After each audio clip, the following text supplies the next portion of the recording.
Say he was found face down in a community hot tub in Draper last night. This happened around 8:30 at a housing complex just off Highland Drive. Draper Police Sergeant Hobie Young says bystanders got the man out of the water as officials made their way to the scene. Officers arrived, CPR was initiated, and we were unable to revive the person. Young says they're still trying to figure out who this man is and why he ended up face down in the water, but he says they don't suspect anything suspicious. Swim safety advocates say teenage boys are especially at risk when it comes to swimming pools because they like to egg each other on. Utah Drowning Prevention Coalition Representative Kathleen Stedman tells KSL TV the breath-holding game is one that needs to be avoided. Even if you can feel like you can hold your breath for a minute or 2 minutes above water, underwater it can be different and you can black out. Stedman says if someone is in the water and doesn't appear alert, you should take immediate action. She says even a near drowning can cause significant long-term health problems. Our top national story this hour from ABC News. Elon Musk is criticizing President Donald Trump's spending bill, saying it undermines the work of his Department of Government Efficiency, or DOGE. Republicans recently pushed the legislation through the House and are debating it in the Senate. Your money at this moment, the Dow is in the red, 88 points, the S&P off 13 points, and the NASDAQ is off 38 points. Coming up, a little heat wave on the way. KSL weather is next. KSL News Time, 9:01.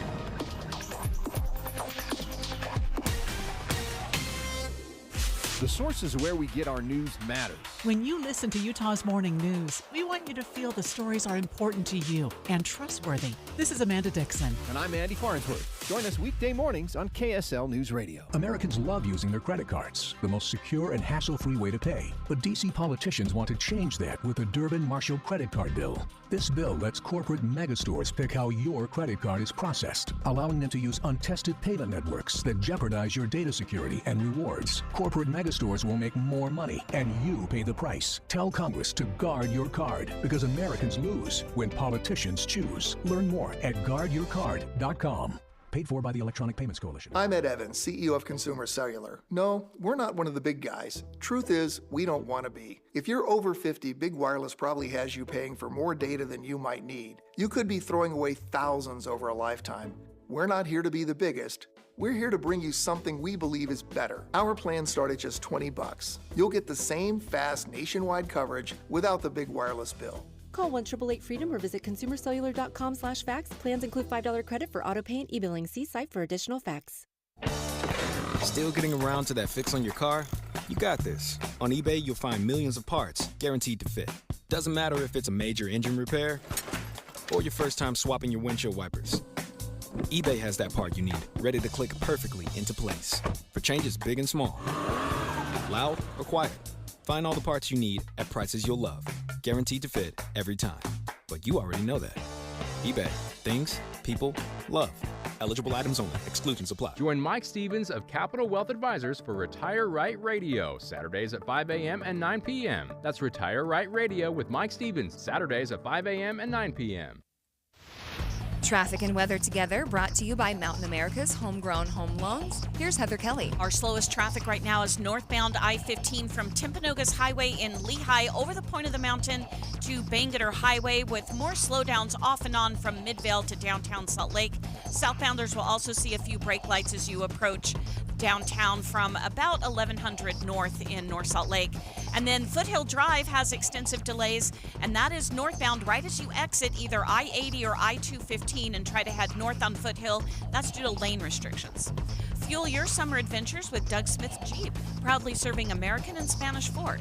Find deals on 2025 models during the Employee Pricing Plus sales event now through May 31st. No one knows Jeep like Doug. Heather Kelly in the KSL Traffic Center. Today will be partly cloudy and hot. Highs will remain in the upper 80s, and the rest of the week will be just as warm, but temperatures will get even hotter. Saturday could reach up to 94 degrees. Right now it's 68 degrees and sunny. I'm Britt Johnson from the KSL Common Spirit Health Studios. Listen online at kslnewsradio.com. We're Utah's news, traffic, and weather station. Dave and Dujanovic, your morning companions for talk, analysis, and key perspectives on Utah's biggest stories on KSL News Radio.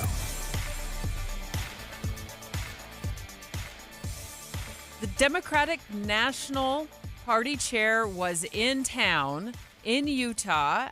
I'm just finding out about this, and we're going to go in depth on what he wants to do to turn our red state blue. Taylor Morgan in with me today. Good morning, Taylor. Good morning, Debbie. Let's give your background real quick. Yeah, sure. I am a partner at Morgan May Public Affairs. That is a local political consulting, lobbying, marketing firm.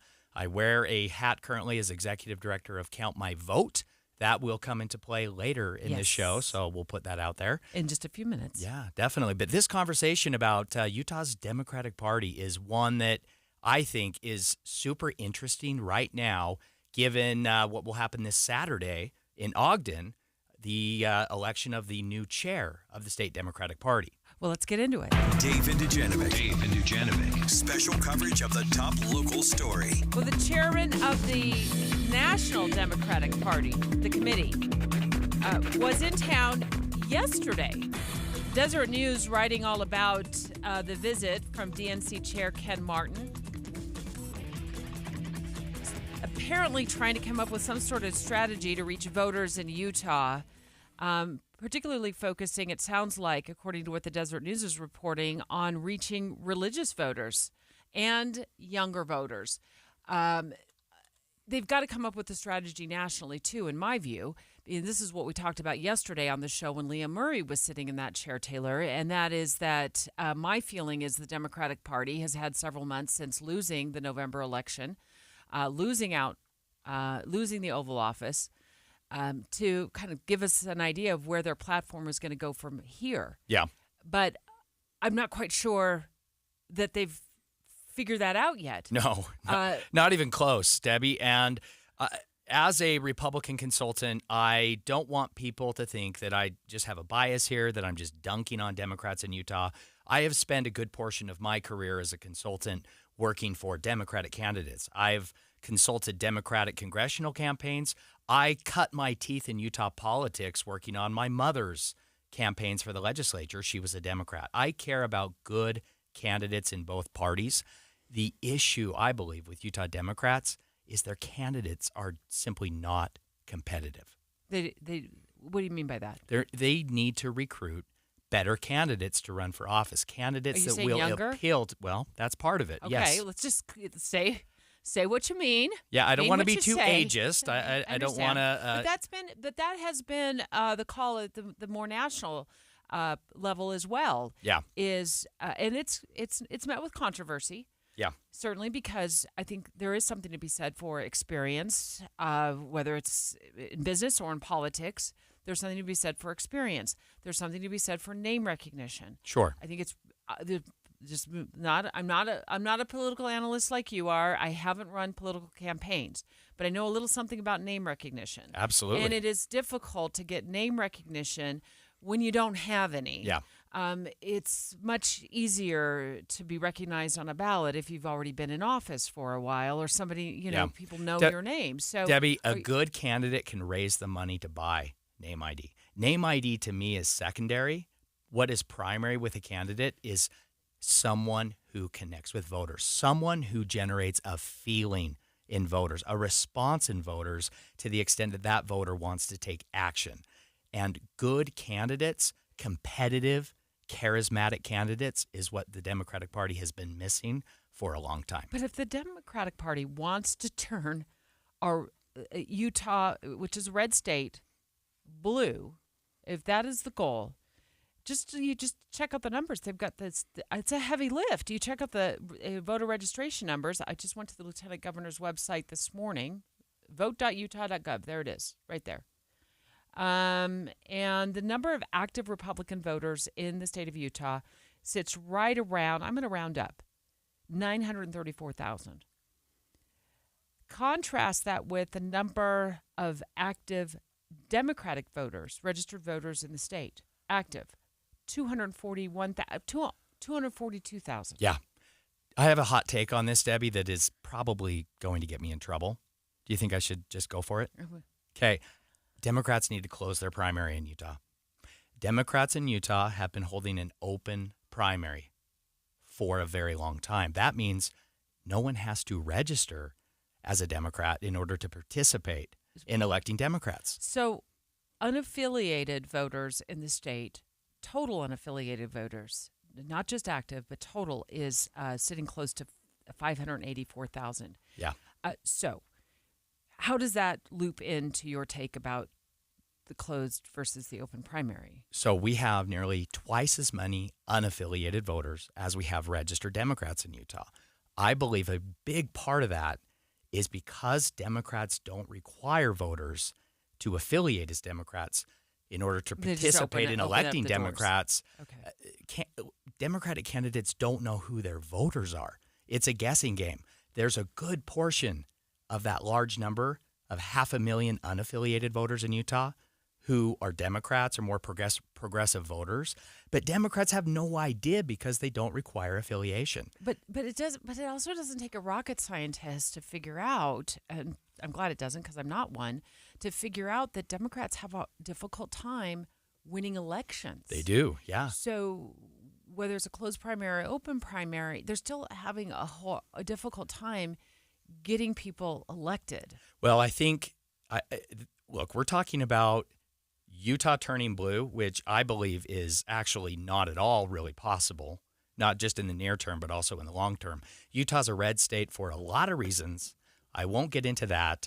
I think the Democratic Party needs to focus on specific areas that they can turn blue. Salt Lake County, for example, should be more blue. There are certain areas of Utah where Democratic candidates should be more competitive. Our legislature should have more Democrats. If Democrats want to have more elected positions in Utah, they have to start with getting candidates who have a better shot to win general elections. And the most important, the best way to do that is to have a very competitive primary election process in which as many Democrats participate as possible, because then you get the best candidate who reflects the most voters, who has the best shot of winning a general. But Debbie, you can't hold a meaningful primary election process unless you tell voters this election is so important that you need to affiliate as a Democrat to participate in it. They're not giving voters a compelling reason to be a Democrat. It's a little bit of a chicken and the egg, I get it, but there are some things I believe strategically the Democratic Party could do that they simply haven't been doing. I want to bring in Holly Richardson, the editor at Utah Policy, and also, hi, Hol, the new future host of 9 to Noon right here on KSL News Radio of the all new Inside Sources. So it's glad to have you back on the show today. You joined me a couple of days ago to co-host the show. And this is a perfect time for you to kind of lay out what your thoughts are, I think, in terms of the Democratic Party here in Utah. Also, you served on Utah's Capitol Hill as a former lawmaker as well. So you know, you've got some knowledge on how this stuff works. I did. And, you know, one of the things I agree with Taylor on for sure is that we're nowhere near turning Utah blue. But there are areas that can at least be purple. Meaning they can be competitive between Republicans and Democrats. And then there are some areas already that are pretty solidly blue in Utah. And as Taylor mentioned, they're really concentrated in Salt Lake County. But that doesn't mean that can't expand. And I think with the DNC head being here, one of the things that he pointed out, I think, accurately is that he quoted Wayne Gretzky in saying, you need to skate where the puck will be, not where it is. And so I think if they're going to be successful, if Democrats are going to be successful in Utah elections, like Taylor already mentioned, you've got to focus on local races first. So in 2030, people are anticipating that Utah will get a 5th congressional seat. In order to have really any impact at the legislature in the redistricting process, we need more Democrats to get elected. So when I served, it was a redistricting year. And we had a lot. In fact, we had 100% agreement on the state legislative races, but not congressional. Same thing this last cycle, largely. But in 5 years, we'll do another census. And as demographics shift across the nation, what we've seen in Utah, we've got a lot of people from California coming in, and we know that traditionally they tend to skew more Democratic. So it may be that there are some areas, even in northern Utah County, if people are moving in to work at Silicon Slopes, for example, that they may bring in more Democratic voters. So I think that's where the Democratic Party can really start to focus and get some more wins. Holly Richardson, editor at Utah Policy, one of our coworkers at the Deseret News, also the new host of the all-new Inside Sources here on KSL News Radio, which launches on June 9th at 9 a.m., joining the conversation with Taylor Morgan and myself about the Democratic, the national chair, being in town yesterday, and talking about how the party needs to do a better job recruiting. He said religious voters and younger voters. What's your thought on the religious angle to this? You know, I thought it was really interesting that he pointed out that the Democrats traditionally, both locally and nationally, focus on what he said was the least of these among us, right? So he's a Catholic, practicing Catholic, and he said his faith informs his politics, and that being able to focus on that, sometimes he said Democrats shy away from the religious component of that. Of course, that's a quote from the Bible, to focus on the least of these among us. And they want to be a big tent, which used to be the Republican Party, but they want to be a big tent. And so he said sometimes they have just been too reticent to talk about religion. But in fact, there are a lot of religious reasons for Democrats to focus on why they're involved with their party, right? And it's this idea that we've got to take care of those on the margins. We've got to take care of those who are struggling financially, but also with mental health and other health issues, those types of things. And so that was his point, is that we've got to do a better job as the Democrats. And I'm a Republican, I'm a registered Republican, but the Democratic Party has to do a better job of reaching out to religious voters. I think as we look at this weekend's Utah Democratic Party organizing convention, we're going to see an potential interesting split. So we have an established Democrat, Brian King, who's been in the Utah legislature for a long time. He ran for governor this last cycle. But we also have Ben Peck, who is much younger. No offense to Brian, he's great. But Ben is a much younger generation, and he's out there, has done campaign consulting, and it's kind of that split you're seeing at the national level as well, establishment versus young, hot-headed. I mean, Ben's probably not as hot-headed, but right, is that contrast. We'll see what Utah Democrats Ben say. shepherded or led a campaign for Natalie Pinckney, who won in a county-wide Salt Lake County Council race. Ben Peck also oversaw a successful Democratic campaign for the legislature in Murray. This, to me, I love this contrast, Holly, and I'm so glad that you brought this up. The contrast between Brian King, a longtime, Democratic member of the state legislature, former minority leader, versus Ben Peck. I believe he's 25 years old, kind of a young gun, hot shot. I think this is really the contrast that we're talking about. This will be decided by Democratic Party delegates this Saturday. I think that will signal and say a lot about the future of the Democratic Party in Utah. And I think the other thing that we have to address too is where where are they meeting the voters? And this goes to all the parties. Where are you meeting your voters? Clearly, more and more social media is where it's at. But I think the issue, and you can buy sponsored ads, I understand all that, but I think some of the issue is with some of these, maybe not as highly financed campaigns, is you end up in an algorithm, and so you might not be hitting the voters that you need to hit. But if you're going to be hitting the younger voters, it's TikTok. Right. I don't That's know. right. I don't know what's going to become of TikTok in the next few months, but it seems to still be surviving all the cancellations. And where I think President Trump really started to shine for a lot of people is through his, through podcasts and appearances on podcasts, and reaching out to the younger male demographic. But I think if you're not on, YouTube, you're not on TikTok, you're not on Instagram, I'm going to even say Facebook to some degree, but I think those are really where the younger voters are at. And you have to be hitting them over and over and over again with your platform, what your message is, like consistently. What is your message? Yeah, what do you stand for? Yeah, I agree, except for Facebook is for older people. I know. Well, I said My not to kids say. will all say that, yeah, right? no, totally agree with that. Yeah, absolutely. But TikTok, and we've moved into an influencer type of media field, right? And so influencers are powerful voices. And so if you go on with an influencer, whether it's a TikTok video or a podcast, or you're doing an Instagram live, right, with somebody who has a large audience and follower, maybe they're even a lifestyle influencer, but they're out there promoting a political candidate, you're getting in front of the new voters you want to try and engage.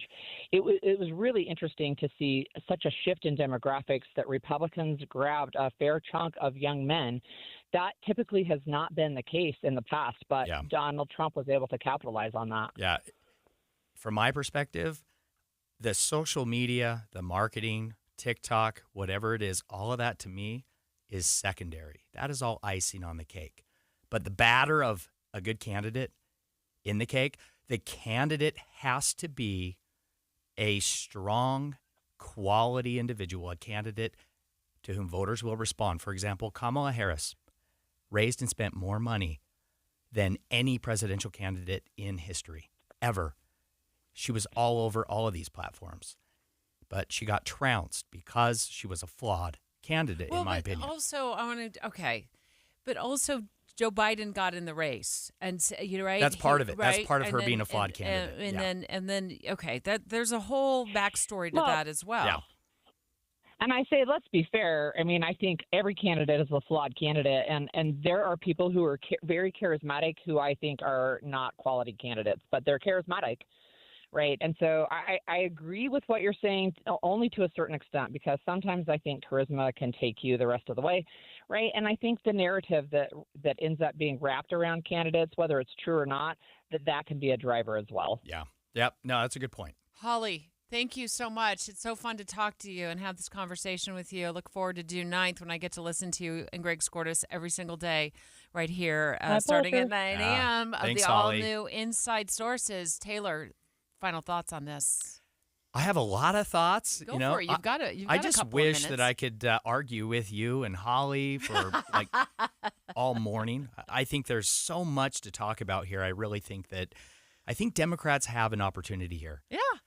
I believe that if and when they can recruit good candidates who will work hard and connect with voters, there is opportunity here, Debbie. I do believe they need to take some long-term strategic steps, like requiring affiliation as a Democrat to vote in the primary. They need to get more Democrats on the rolls here for redistricting in 2030. Well, maybe the numbers give momentum. I think so. That's what you're kind of getting at. The numbers, if you have the number comparison of, there's only 242,000 registered Democrats or active Democrats compared to 933,000, almost a million active Republicans. It looks like it's really lopsided, and it is. There's not enough here really to catch them up. But what I think you're saying is, if you're forcing the unaffiliated, particularly the unaffiliated voters, which there's a total of 583,000 of in the state, to affiliate, the Republicans are going to pick some up too. Well, of course, but the Democrats are going to pick Republicans some up have too. been requiring them to affiliate for years, and yet we still have maybe 500,000 unaffiliated. So maybe the numbers build momentum, but you can also build momentum with a platform. You do, yeah. That's defined, and I think also targeted. You said social media is the icing. I think it's starting to drive more and more young people to the polls. Well, getting young people to the polls, Debbie, is an entirely separate conversation that I could go on. It's getting them interested, at least in politics. You have to get them engaged. You have to. It all starts with a good candidate. Right. It really does. Okay. Taylor, so good to have you here. Holly, thank you so much for joining the conversation. We're going to come back to this in the 11 o'clock hour. Caitlin, tell me, do we have who's on the line with us in 11 o'clock hour on this topic? Okay. Democrat Nate Bluin, Representative Nate Bluin, joining the show in the 11 o'clock Senator, hour. I believe. Senator, Yeah. sorry. It's okay. I'm so sorry. Thank you, Taylor. This is why we have you Only here. senators would be offended by that, Debbie. Well, they should be. We'll get that straight. Thank you so much. So we'll come back to this in the 11 o'clock hour. Look, it is straight ahead. It's not normally news when something does not happen, right? I mean, it's not normally news if something doesn't happen. But in this case, the governor's announcement that he isn't calling a special session to address how candidates can get their name on the ballot is political news, and that's next. It's been so important in this news show to hear how the news is impacting you. Midday. How this is really going to impact your life or your children's safety or your husband's job. To hear that wow moment from you. Midday with Maria Shilaos. I invite you to join us from noon to 3 right here on KSL News Radio. Hi, this is Doug Wright. The other night, I was there for opening night of 12 Angry Men at Hale Center Theater. When Mark Dietlein introduced the opening night performance, he said, boy, we rarely present something like this at Hale Center Theater. It is a true drama, and Mark was absolutely right. The angst you feel, the prejudice you feel, the despair almost, and even the heartbreak of a father concerned about a son, it all goes into the deliberation of this jury that is going to decide whether a man lives or dies. And unfolding on the stage, we see what one person can do. 12 Angry Men, you've got to see it at Hale Center Theater. And right now, just down the hall, we couldn't go for a bigger difference when we're talking about Finding Neverland. 2 wonderful performances are underway right now at Hale Center Theater. Get your tickets. Go to hct.org. And don't miss 12 Angry Men. Summer is almost here. It's time to get in the best shape of your life with Soda Weight Loss. Hey there.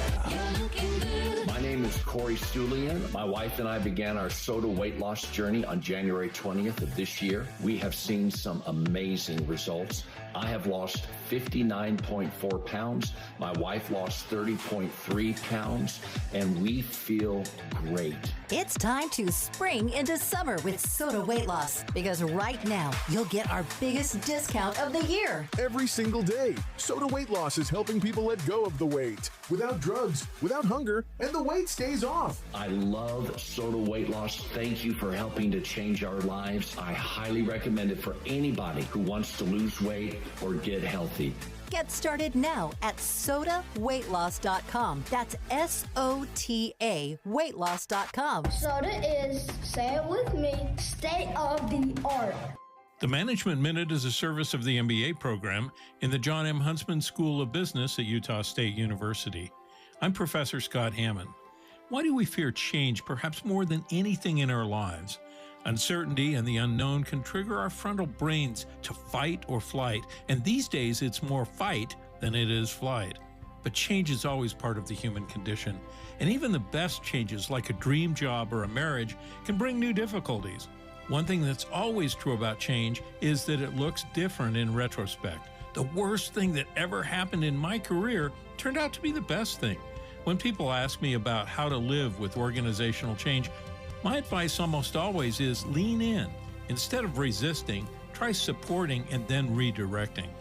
Learn more about dealing with change in an MBA program from Utah State. Go to utahstatemba.com. That's utahstatemba.com. I'm Scott Hammond. Hope to see you in one of our classes. Attention! If you owe money to the IRS, this is an urgent message. The IRS is cracking down by sending out collection letters, garnishing paychecks, seizing bank accounts, and putting liens on homes and businesses. They call it enforced compliance, and you better watch out because penalties and interest on unpaid taxes compound daily, making it even harder to get out of debt. Don't let tax debt destroy your life. You need to call Optima Tax Relief, America's #1 tax resolution firm. They're experts in taxpayer assistance programs that can save you thousands if you qualify. A+ rated by the Better Business Bureau, Optima's resolved over $1 billion of tax debt for their clients. Let them fight on your behalf, helping to put your tax problems to rest. Call the tax professionals at Optima now for a free consultation. Call 800-343-6460. 800-343-6460. 800-343-6460. Optima Tax Relief. Some restrictions apply. For complete details, please visit OptimaTaxRelief.com. It's 9:30 at KSL News Radio. I'm Britt Johnson. KSL's top story this hour. Police are now investigating a third person in connection with a South Jordan teenager who's been missing for more than a month. KSL News Radio's Adam Small has details.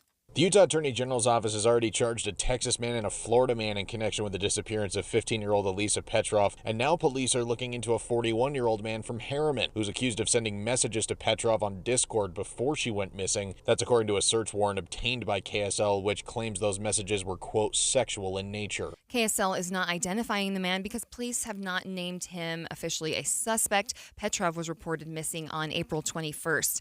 2 adults are being charged with prostitution after a Utah Highway Patrol officer pulled their car over and found a missing minor in the back seat. St. George News reports she's missing out of Nevada and has been reunited with her mother. The 2 adults are being held in the Purgatory Correctional Facility in Hurricane.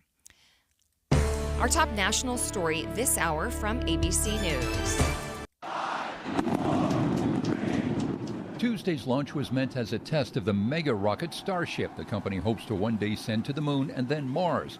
Once in orbit, the ship was to release a series of satellites. We heard the door open was in progress. But SpaceX Mission Control soon realized the door wasn't working. So it does look like we're not going to be able to deploy Starlinks today. From there, things only got worse. During its descent toward the Indian Ocean, the spacecraft, with no crew aboard, exploded.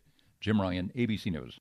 Your money at this moment, the Dow in the red, 147 points. The S&P also in the red, 15 points. The NASDAQ is off 22 points. Coming up, we'll take a look at the forecast. KSL weather is next. KSL News Time, 9:31.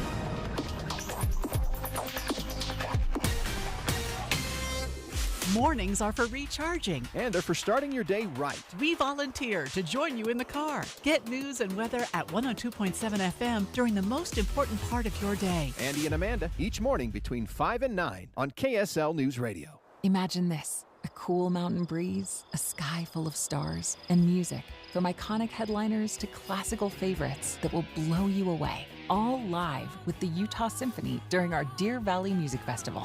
All tickets are on sale now, so claim your spot and start planning your perfect Park City night. And just between us, if you're planning to see more than 2 shows or your concert crew has 10 plus people, our design a series and group options can help you save up to 20%. Details at DeerValleyMusicFestival.org. Traffic and weather together brought to you by Mountain America's Homegrown Home Loans. Here's Heather Kelly. We still have some slowdowns. The traffic is not easing up as quickly as it normally does after the morning drive. You still have a lot of stop-and-go traffic northbound I-15 coming out of Utah County over the point of the mountain to just past Bangor Highway. Then you've got a crash on Parish Lane in Centerville. This is westbound right over the I-15 overpass. It is blocking 2 right lanes, the 2 through lanes to get over I-15. That's causing a little bit of slowing in that area.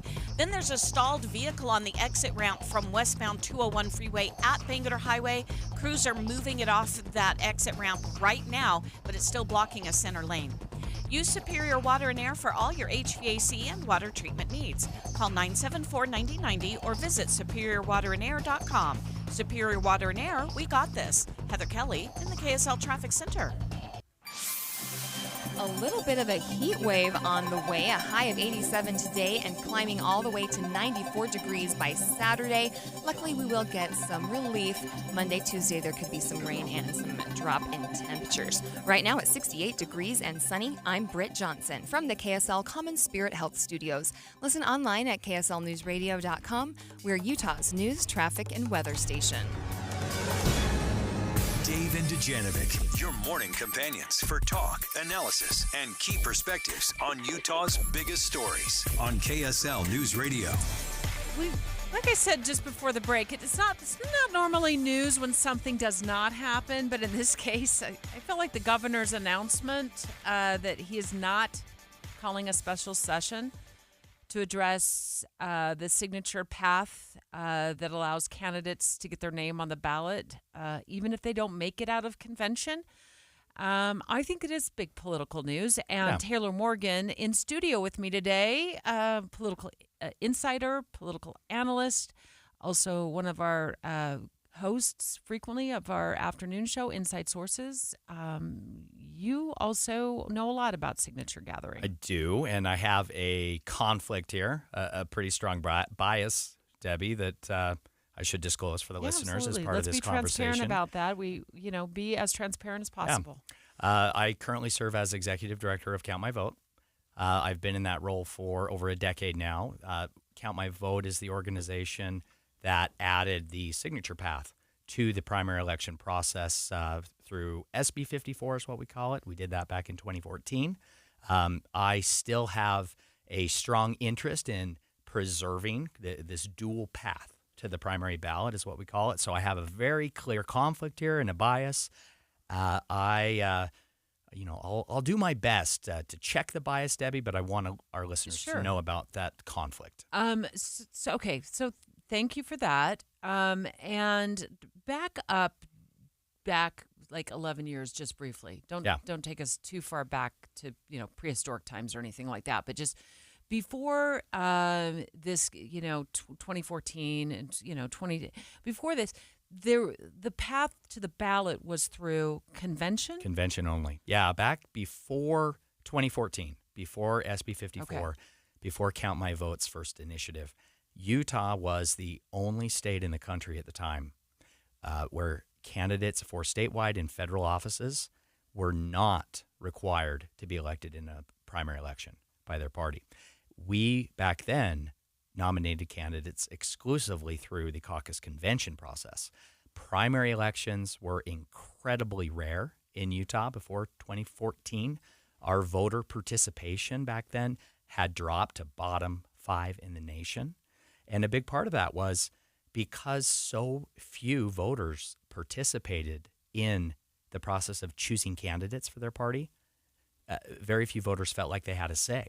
And, 99% of the time, by the time an election got to November in a red state, that decision had already been made way back at, the Republican convention or a Democratic convention in some areas.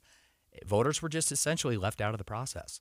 So by adding the signature path to the primary election ballot, we were able to give candidates an opportunity to go around convention if they wanted. They could do both. They can do convention, they can do signatures, either or both. The idea there is we're getting more candidates, we're getting more voters participating in the process of choosing their candidates, we're getting more competitive, more frequent primary elections. Debbie, now candidates for elected office in Utah, 92% of the time since 2014 are chosen in party primaries.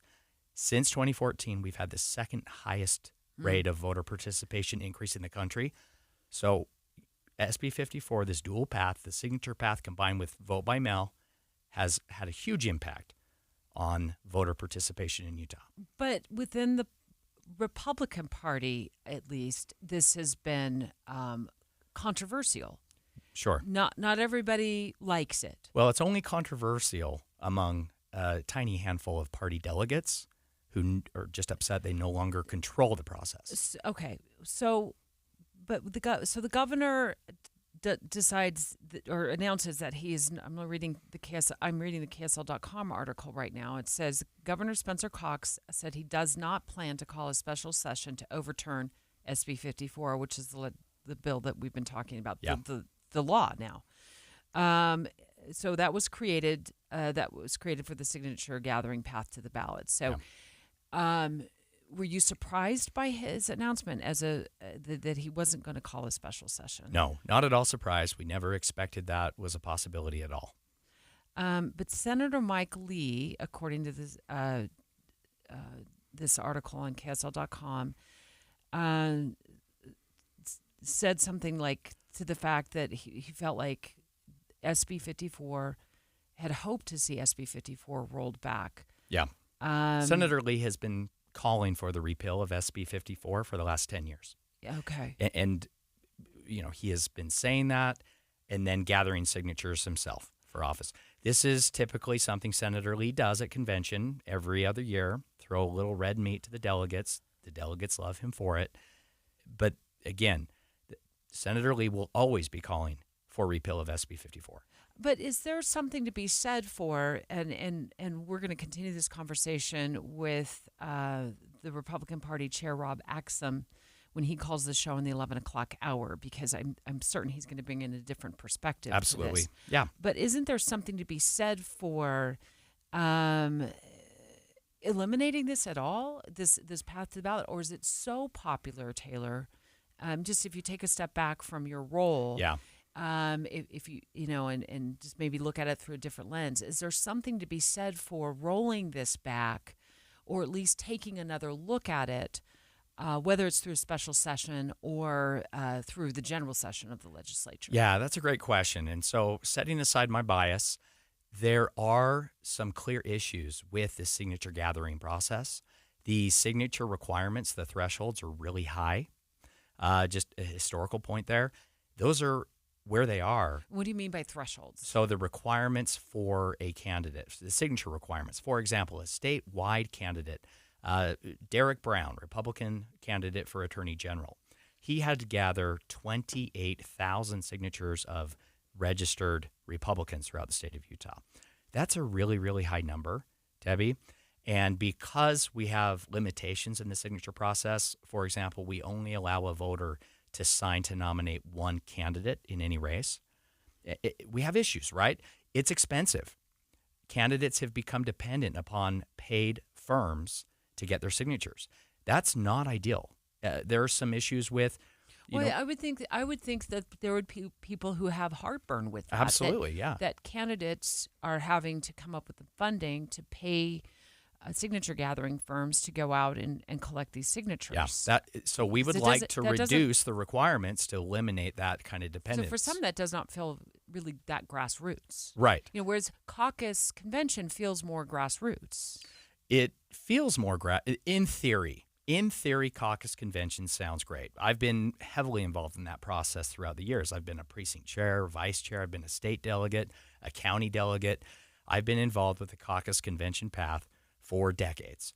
The problems with the caucus convention path and the reason for Count My Votes initiative back in 2013, the caucus convention process is just inherently exclusionary because the party requires people to attend their caucus meeting once, every couple years, and they have to be there in person. It excludes tons of Utahns. If you're working, if you're deployed overseas in the military, if you're on a church mission, if you're, you have kids with their homework, you're a nurse in the ER, you name it. There are all kinds of Utahns who are just excluded from participating in the caucus convention path because of real life.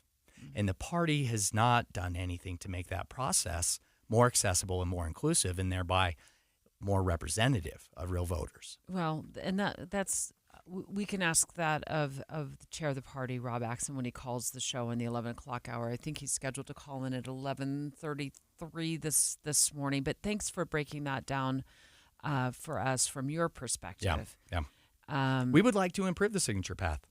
There are issues we need to fix. There are some problems. There are things we need to do to fix the process. However, 70% of Utah voters support the current dual path.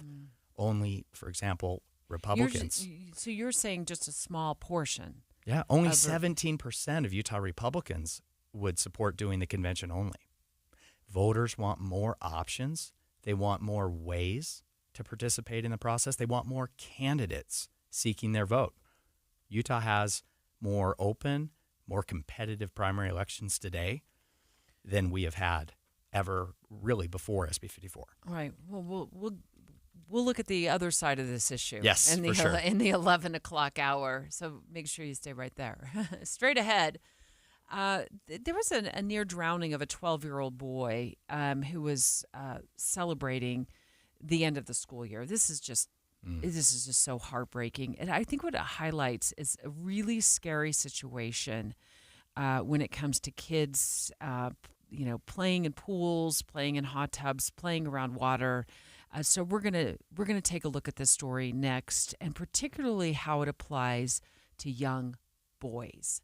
That's next. Hi, this is Derek Overstreet, president of the New Millennium Group and co-host of Stop Working, Start Living with KSL News Radio. Can you imagine what your life would be like if you could retire 3 to 5 years earlier than you thought possible? The things you could do, the loved ones you could spend time with, the memories that you could create. That's what our team at the New Millennium Group does. We'll walk you through the entire process every step of the way. If you'd like to get a copy of the 5-step proprietary plan that will help you retire 3 to 5 years sooner than you thought possible, give us a shout right now. 888-999-6370. That's 888-999-6370 or utahsfinancialplanner.com. Listen, most of our listeners right now have a tax problem, not a money problem. There's not enough money in Social Security Medicare as it is.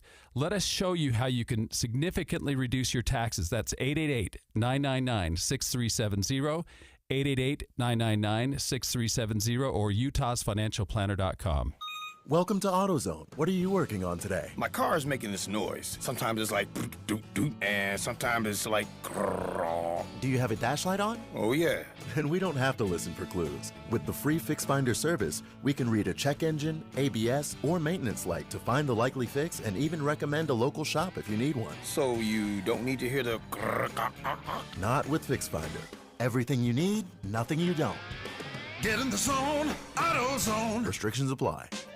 The success you've already had matters at University of Maryland Global Campus because we're a school for real life. An accredited state university, UMGC lets you earn up to 90 credits toward a bachelor's for prior learning, life, and work experience, or transfer up to 12 credits toward a master's. We offer affordable tuition and online and hybrid courses. No application fee if you apply by May 30th. Learn more at umgc.edu. Certified to operate in Virginia by Chev. Dave, and Dujanovic. Okay, parents, we got to have the heart-to-heart talk about our kids and water, and I'm just sorry that it has to come in light of this young boy who nearly drowned. He's 12 years old, celebrating the end of the school year, and last word I heard that it seemed like he was improving. I think there's still a lot of he's in the hospital. A lot of details we don't know yet what the future holds, but certainly our prayers, our fingers are crossed. My love and good warm thoughts go out to him and his family. But this happened just a couple of days ago. And Taylor, he's 12 years old, and it sounded like they were playing this hold your breath game. I did that as a kid. I did too. Yeah. But not for very long. So I grew up with a pool in my backyard. I mean, we grew up in Arizona, and this was probably the best gift my parents gave my sister and I. We played all summer in the pool, but there were so many restrictions to that. And one of us, you don't hold your breath for, more than 30 seconds or a minute. I mean, I think I just got scared doing it. We always had to have an adult right there and around. We weren't allowed to have friends in the pool with us unless mom and dad were home. And even mom and dad were home, we weren't allowed to get in the pool at all. We were so restricted for good reason, because as I grew up and became a journalist, I realized we were covering – was first working in the Phoenix market, way too many child drownings and near drownings.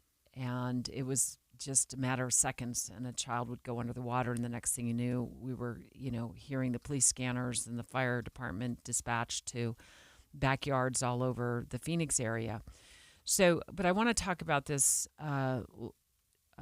Jason Thorpe. He's 12 years old, and his mom, Ann, spoke to KSL5 Television's Shelby Lofton about what happened. And then, Taylor, after we listen to Ann Thorpe and, what her son went through and is going through and her plea, let's come out on the other side of this and talk about it as parents. The kids that were with them were not aware of what to look for. Being underwater too long is not cool. It's not funny.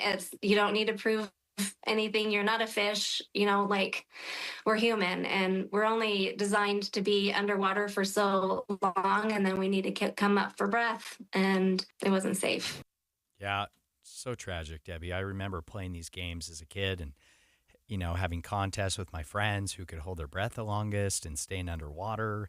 And it's just tragic. It makes me rethink some conversations that I need to have with my kids. I have a 10-year-old and a 15-year-old. And, Debbie, they're so much fun.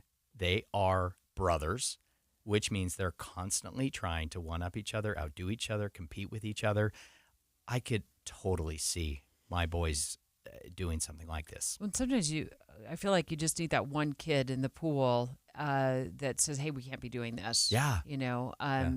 So you have a 10-year-old and a 15-year-old, Mm-hmm. and Jason is 12. So it according to the experts, it's this younger group of boys who is more at risk. Yeah. Which probably from parenting young boys, and I had a son as well, and I don't remember him taking these kinds of risks. I do remember the one time he was on the trampoline. My kids weren't allowed to do flips on the trampoline. Oh. Wow. We didn't have a trampoline. Yeah. That was another thing. They weren't allowed to do flips on the trampoline because guess what? They looked outside. There was no trampoline outside. So that worked out well. But the next door neighbors had a Of course, trampoline. yeah. I remember I had an incident in 6th grade. Debbie, I was dared to jump off the highest deck off the back of my parents' house onto the trampoline. Oh, no. Probably about 30 feet or so. And my knee went right into my braces, and sorry. it wasn't pretty. But, Debbie, these are absolutely the kind of things that young boys will do. So the one thing I was going to say about my son that made me think, the constant repetition. Of course, as parents, we don't know all of the things they're gonna go do, right? We can't accommodate for every single thing. But so he was on the trampoline with his friends, and he said, "Oh, Mom, they said I could do a backflip. You'd never know." And his response, he's probably 11 or 12 at the time. His response to them, this is what he told me. He said, "Oh, my mom will know when I end up in the ER." Wow.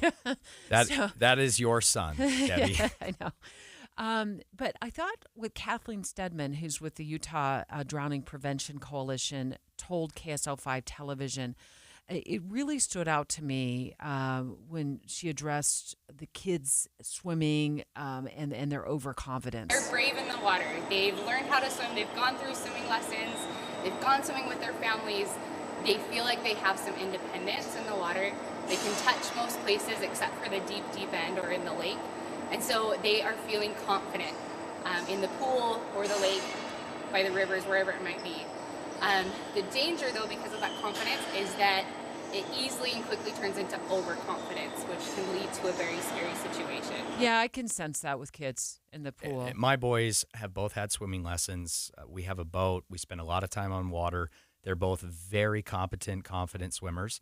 So this is something I hadn't considered. So I appreciate. Is there overconfidence? Yeah, overconfidence. I think the biggest gift that I gave my kids was swimming lessons from the very, very beginning. They didn't have the access to the pool like I did. We didn't have one in our backyard, but we walked over to the rec center almost, every day in the summer. That was our morning routine.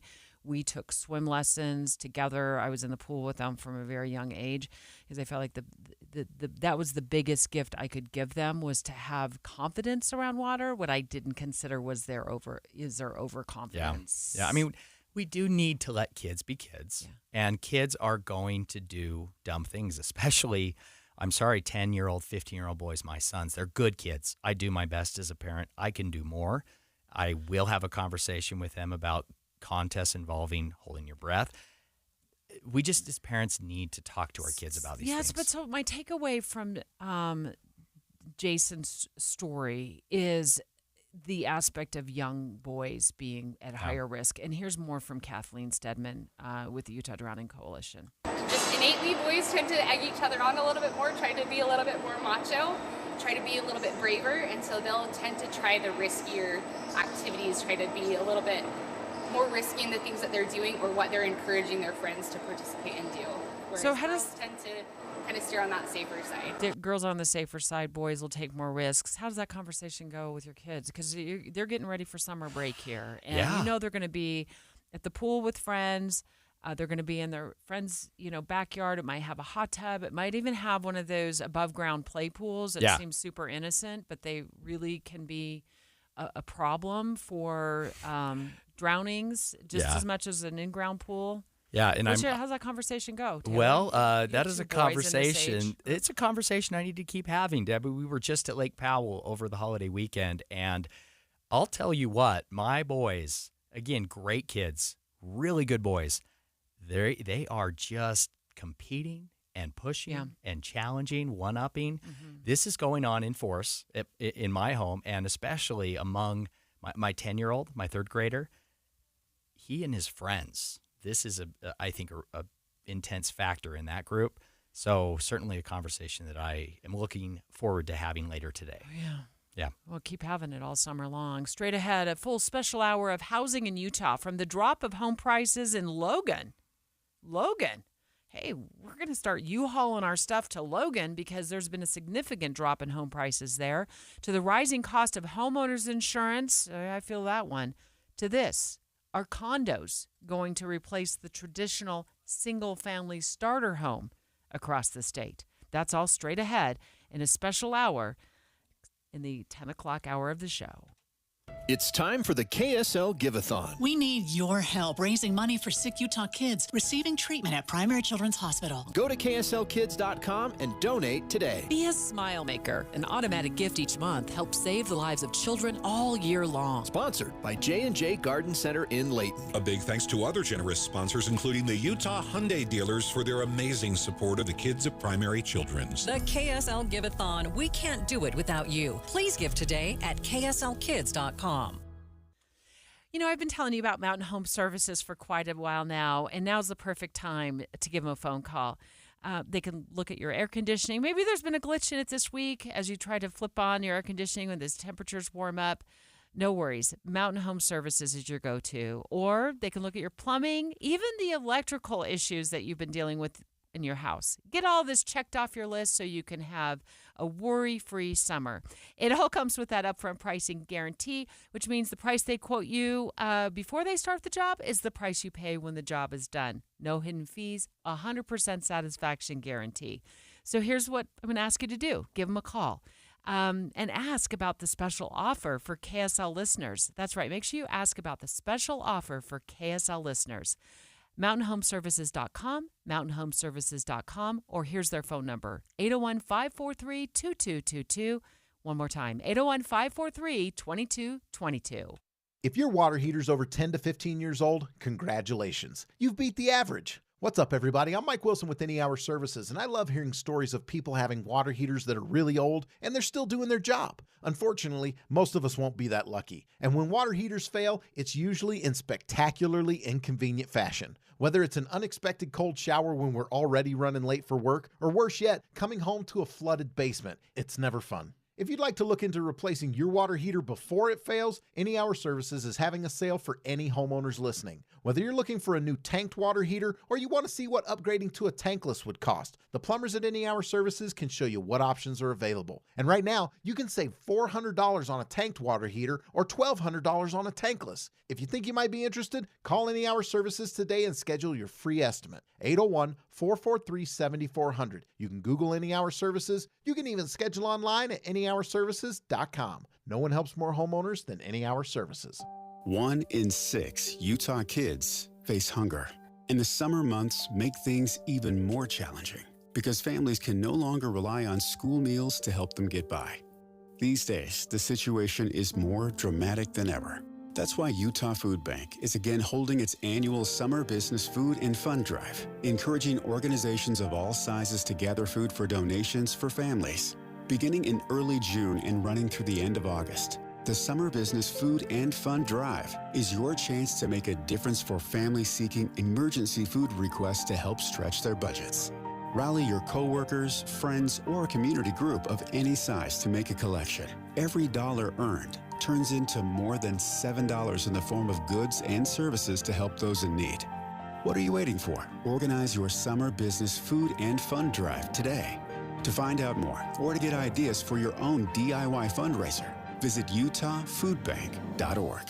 I'm still going for it, even with higher stroke risk from atrial fibrillation and a regular heartbeat not caused by a heart valve problem. Over a 3-year study, Eliquis apixaban tablets reduced stroke risk better than warfarin, and over 97% of Eliquis patients did not experience a stroke. A first stroke occurred in 2.9% of warfarin patients versus 2.3% of Eliquis patients. Don't stop taking prescription Eliquis without asking your doctor. It may increase your stroke risk. Eliquis can cause serious and in rare cases fatal bleeding. Don't take Eliquis if you have an artificial heart valve, abnormal bleeding, or antiphospholipid syndrome. While taking, you may bruise more easily or take longer for bleeding to stop. A spinal injection while on Eliquis increases risk of blood clots, which may cause paralysis, the inability to move. Get medical help right away for unexpected bleeding, unusual bruising, or tingling, numbness, or muscle weakness. Medications such as aspirin products, NSAIDs, SSRIs, SNRIs, and blood thinners may increase bleeding risk. Tell your doctor about all planned medical or dental procedures. Learn more at Eliquis.com or call 1-855-ELIQUIS.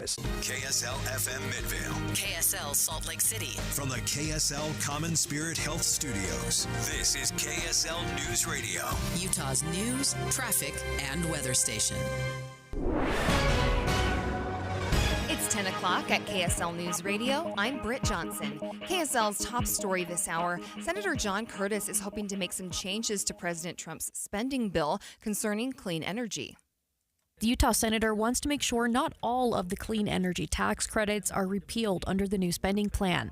The credits incentivize U.S. businesses to use clean energy, and according to a letter from GOP senators, including Curtis, help increase domestic manufacturing, reduce utility costs, and ensure businesses receive meaningful U.S. investments.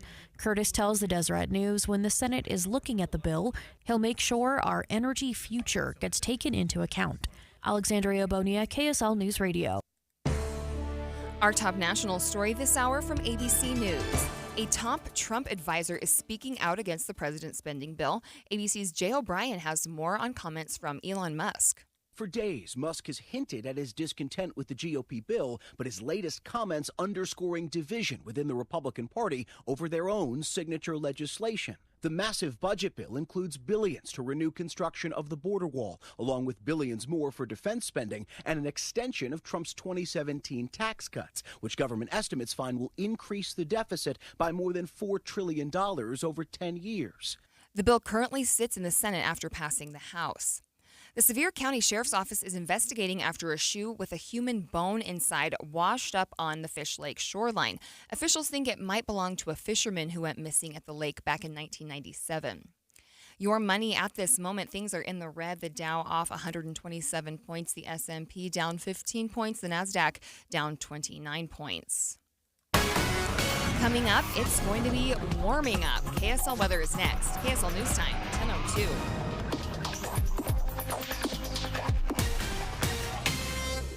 A reminder about the simplest way to get updated for your day. Hit your KSL preset when you jump in the car, and we'll take care of the rest. Hear key news updates and traffic reports. Andy and Amanda from 5 to 9 in your car. KSL News Radio at 102.7 FM. If you're ready to buy a home or sell a home, and you're worried about the current real estate market because of what you've heard from some of your friends or family, well, we're here to tell you that you really shouldn't be worried, because now is a great time to buy and sell with our friends at the Stern team, powered by Almada Real Estate. And here's why.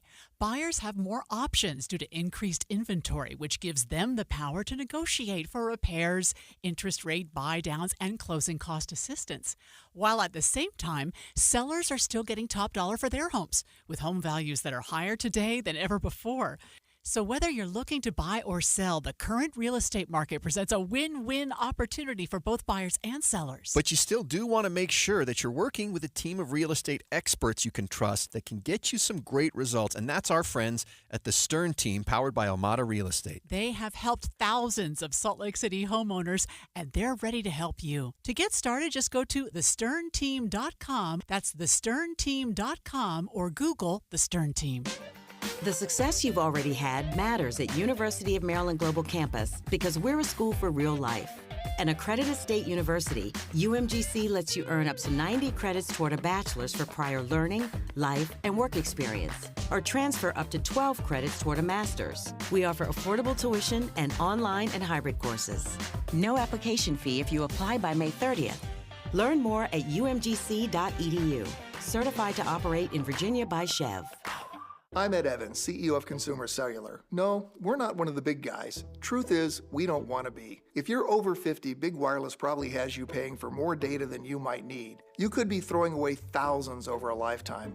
We're not here to be the biggest. We're here to bring you something we believe is better. Our plans start at just $20. You'll get the same fast nationwide coverage without the big wireless bill. Call 1-888-FREEDOM or visit consumercellular.com/facts. Plans include $5 credit for auto pay and e-billing. See site for additional facts. Repair or replace your roof now during S&S Roofing's huge spring sale. 12 months interest-free financing. The highest value roofing job in Utah. Dial pound 250 and then say S&S Roofing.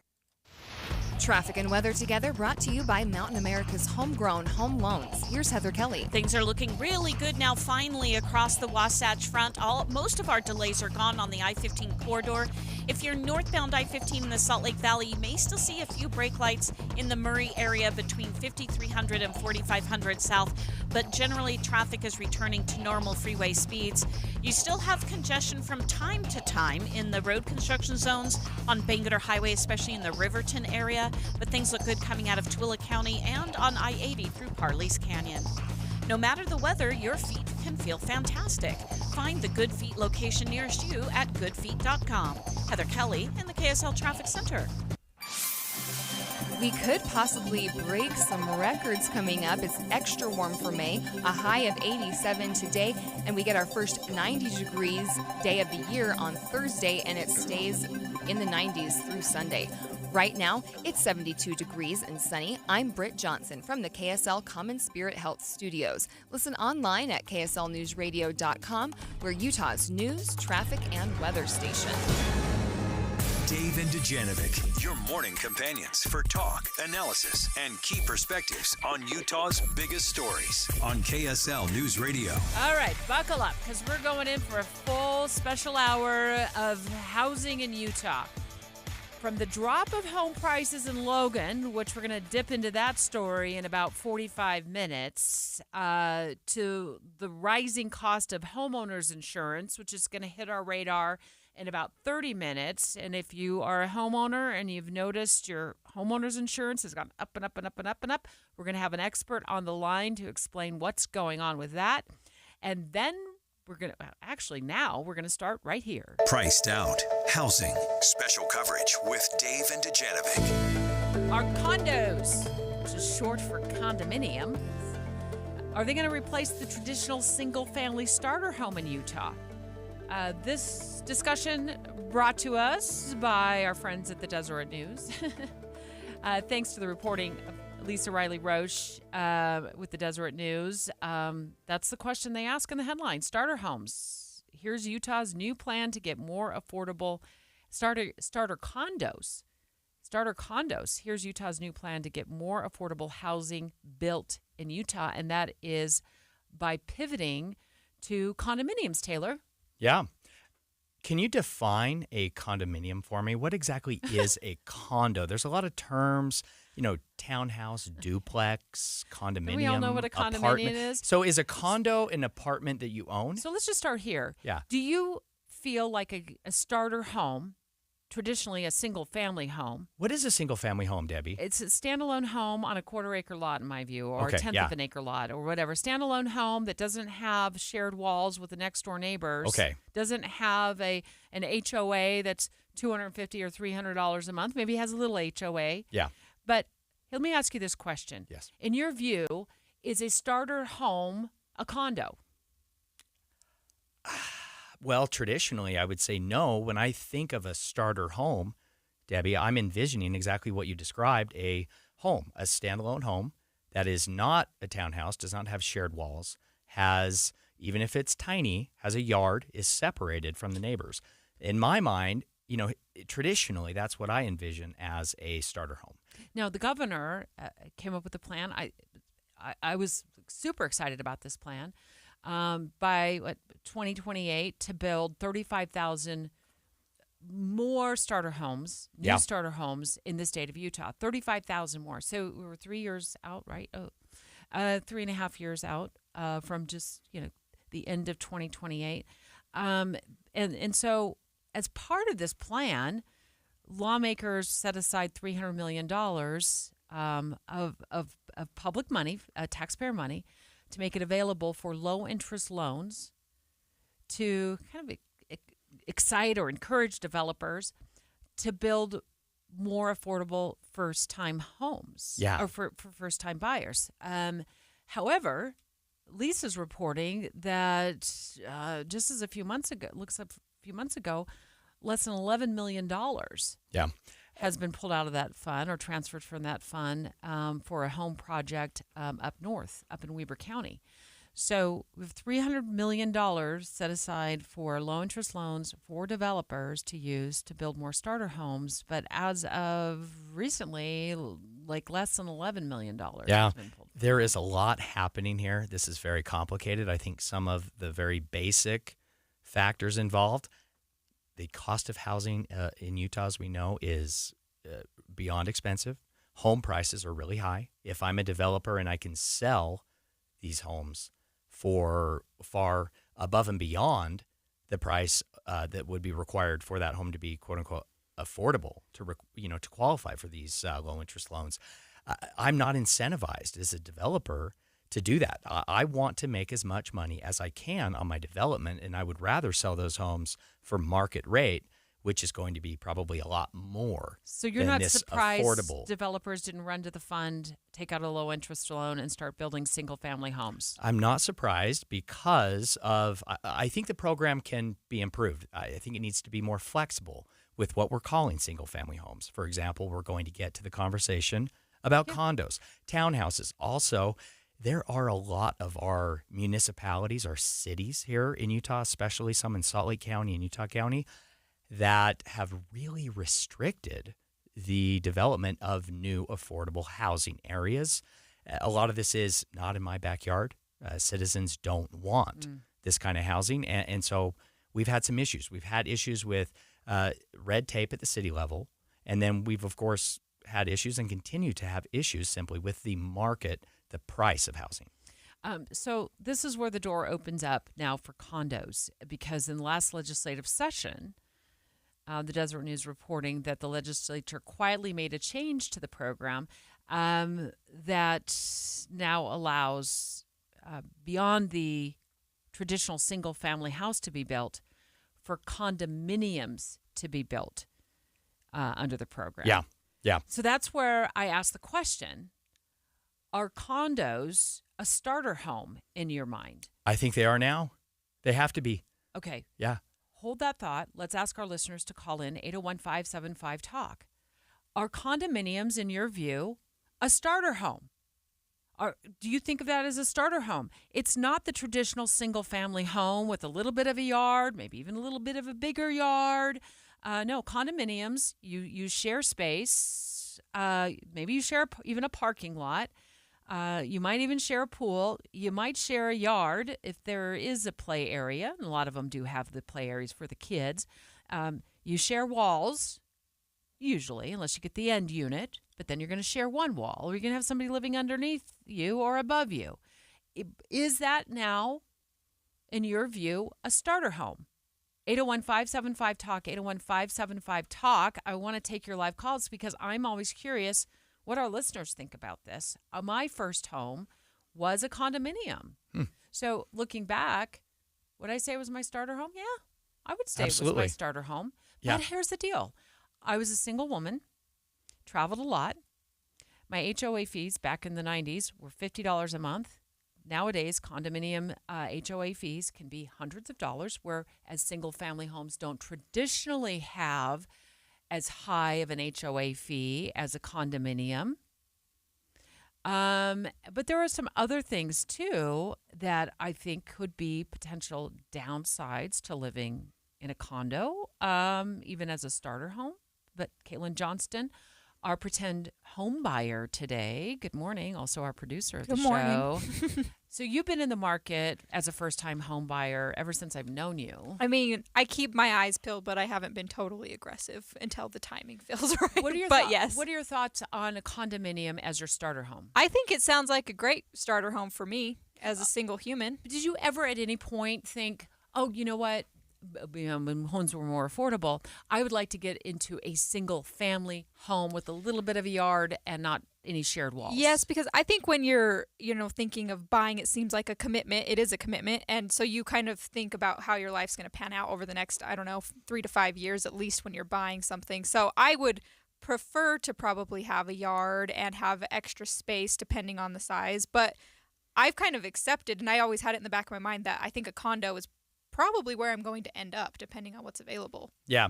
I think the idea of a starter home is not necessarily what the home looks like. The idea is that someone is starting the process of generating wealth, of owning. Right? I think we're morphing our ideas now. The starter home to fit the housing crisis in Utah. We have to, though. We have to. And much better to own a condo than to be renting an apartment. If you can buy something that will appreciate over time, and real estate generally always does appreciate. That's part of our problem in Utah. If you own that condo, then you have an asset as a young person that will help you get into whatever your version of a home is down the road, whether it's a single home with a yard, right, or a larger condo or a townhouse, what have you. It's about starting the process of building an asset. Yes. That to me is key. I agree, and that's honestly what I have my eye on when the timing's right, and that just seems like it's an option. And there's pros and cons that I'm assuming that come with that. But I don't think 5 years ago your definition of a starter home was a condo. Probably not, no. But I also I've always just been thinking about me, one person, solo, I'm doing this alone, and a condo was in the mix. I think we're at the point where a lot of young people are adopting the Taylor philosophy, is like, just get into something. Yeah. Anything's better than renting. I have mixed feelings on that, but so let's go into that direction. What are your concerns about, because you're renting right now, what are your concerns about buying specifically a condo? Well, you mentioned that you may have like neighbors on your walls. Like not in the walls. You might have a little less. That's an extra HOA fee we haven't talked about yet. Just you may have a little bit less privacy, I guess, and the lack of yard. So it's just something like, do you want to buy? Like, what if you have bad neighbors? What if then that could be anywhere, I guess. Yeah. But that's very close on the walls. And then HOA is a question I have as well, which you can get that in many different places. But what fees come with condos? Because condos are basically like an apartment you own is kind of how I can see them. Yeah. So what fees come with that? But then another pro is it probably comes with maintenance help, maybe. Yeah. So there's different things. Limited control is an issue, right? Condo associations, you're in a building. Everything you might want to do to that condo has to be approved, right, by the building. Also, historically, condos appreciate at a slower rate than traditional homes. So there are some definite, perhaps, cons to it. So let's take where your head was at 5 years ago, and you thought, oh, well, maybe I'll get into a single family home. Or a townhouse is more. Or townhouse. Similar, though. Yeah, but a single little yard, no shared walls, maybe probably a 2-car garage, but maybe a 1-car garage. And then compare it to what my experience, Taylor, you had a townhome as your starter home. Yeah. My experience as a condo owner for my first home. I will say this. Getting in to a condo did allow me to gain equity, which then when we sold it, when we got married, I then was able to roll that equity into our single family home purchase back in 1995. Okay.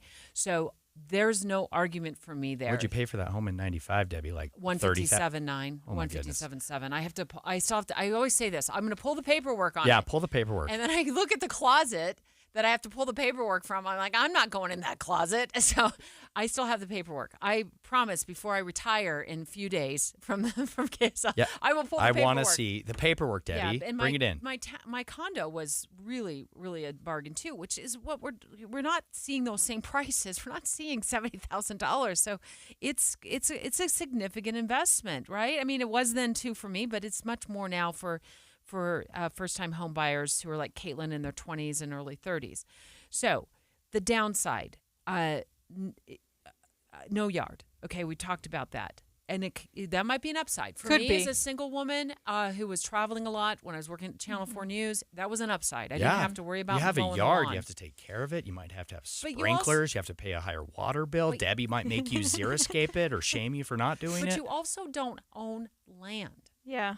And for a lot of people, owning a piece of land is a Well, recognition of the American but it dream. might be the first and most important step to accomplishing To that. buying owning. land. Again, get it. I will always argue that owning is better than renting because with real estate, you're giving yourself an asset that will grow that you can then transition into something else. So, and people on either side of you and underneath. In my case, I was, had the top floor, which I loved having the top floor. It was a lot more light, et cetera, et cetera. Okay, whatever.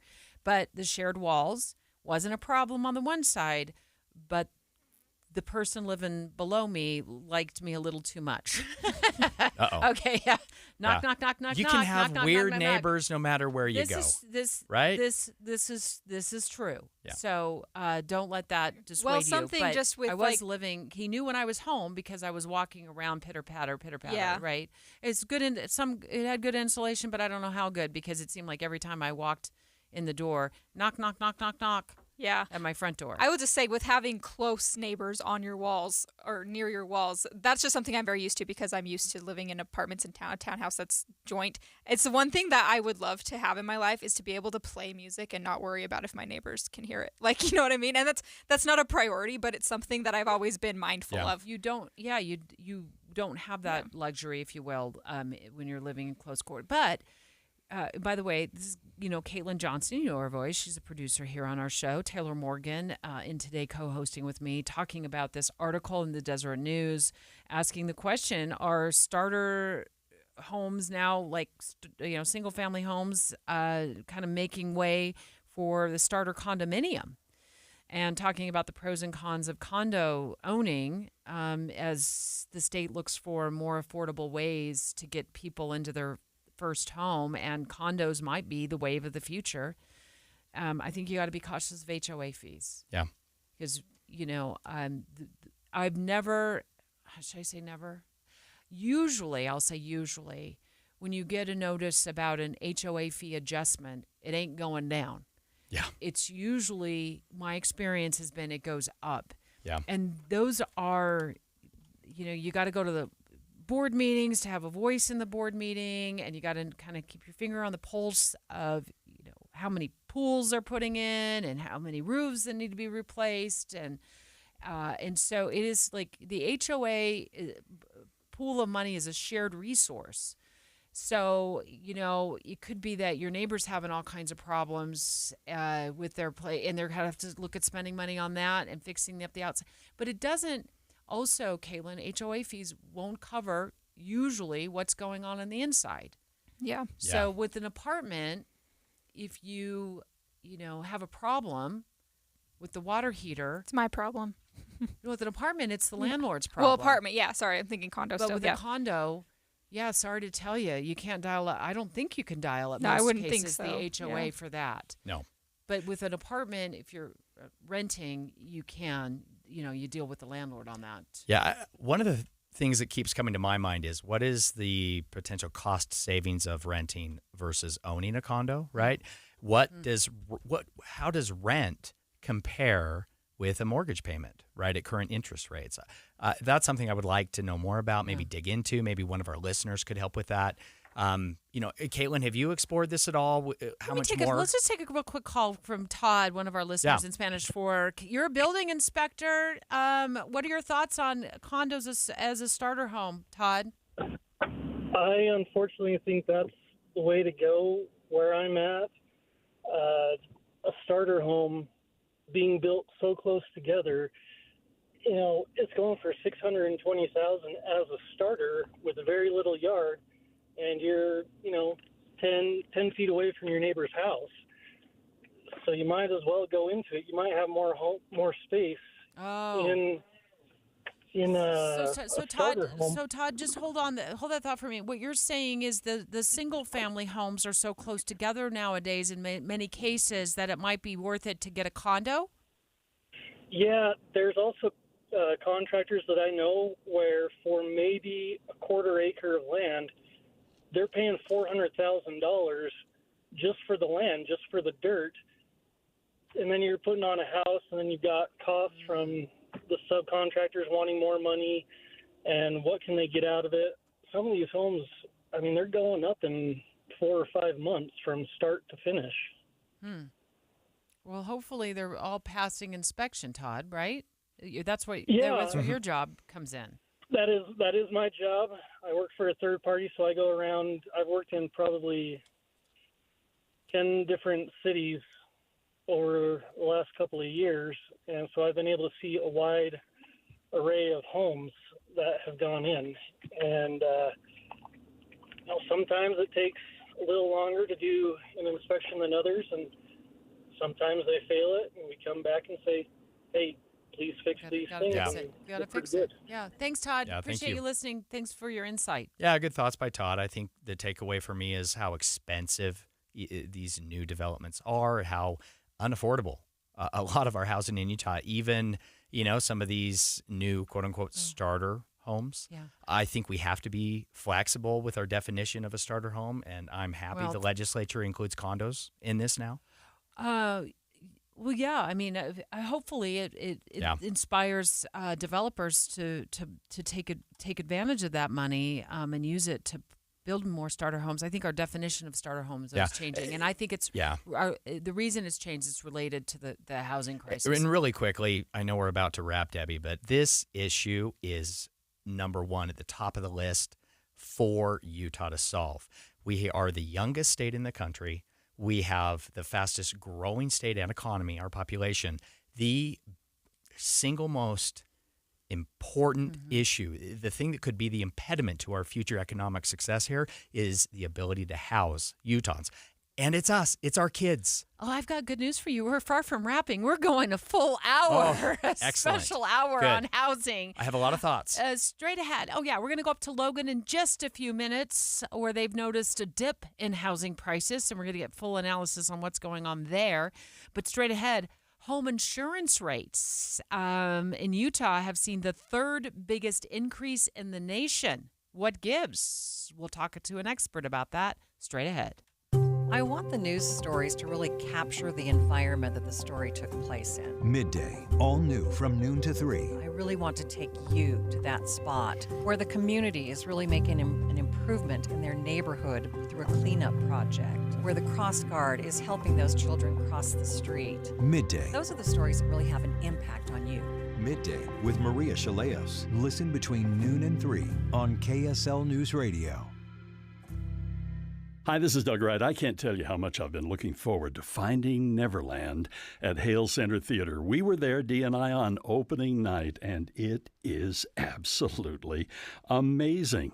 I was so impressed by the aerials. They don't overwhelm the production, but boy, when they use the aerials, it really counts. In one scene, you have not only the flying around, but dancing in the air, which is spectacular. Another thing that I love, in J.M. Barrie's imagination, the Captain Hook character is absolutely spectacular, a perfection in pirate plumage. Let me put it that way. You're going to love the story. You're going to love the production. It's Finding Neverland, and it's underway right now at Hale Center Theater. And don't forget, right now is the perfect time to get tickets for the rest of the season. And all you have to do is go to hct.org. And don't miss Finding Neverland. With next-level tech and safety features, Hyundai cars and SUVs give you the confidence to boldly journey wherever life takes you. Advantages include our available Class exclusive digital key and available remote start parking assist. And because we want the road ahead to be as worry-free as possible,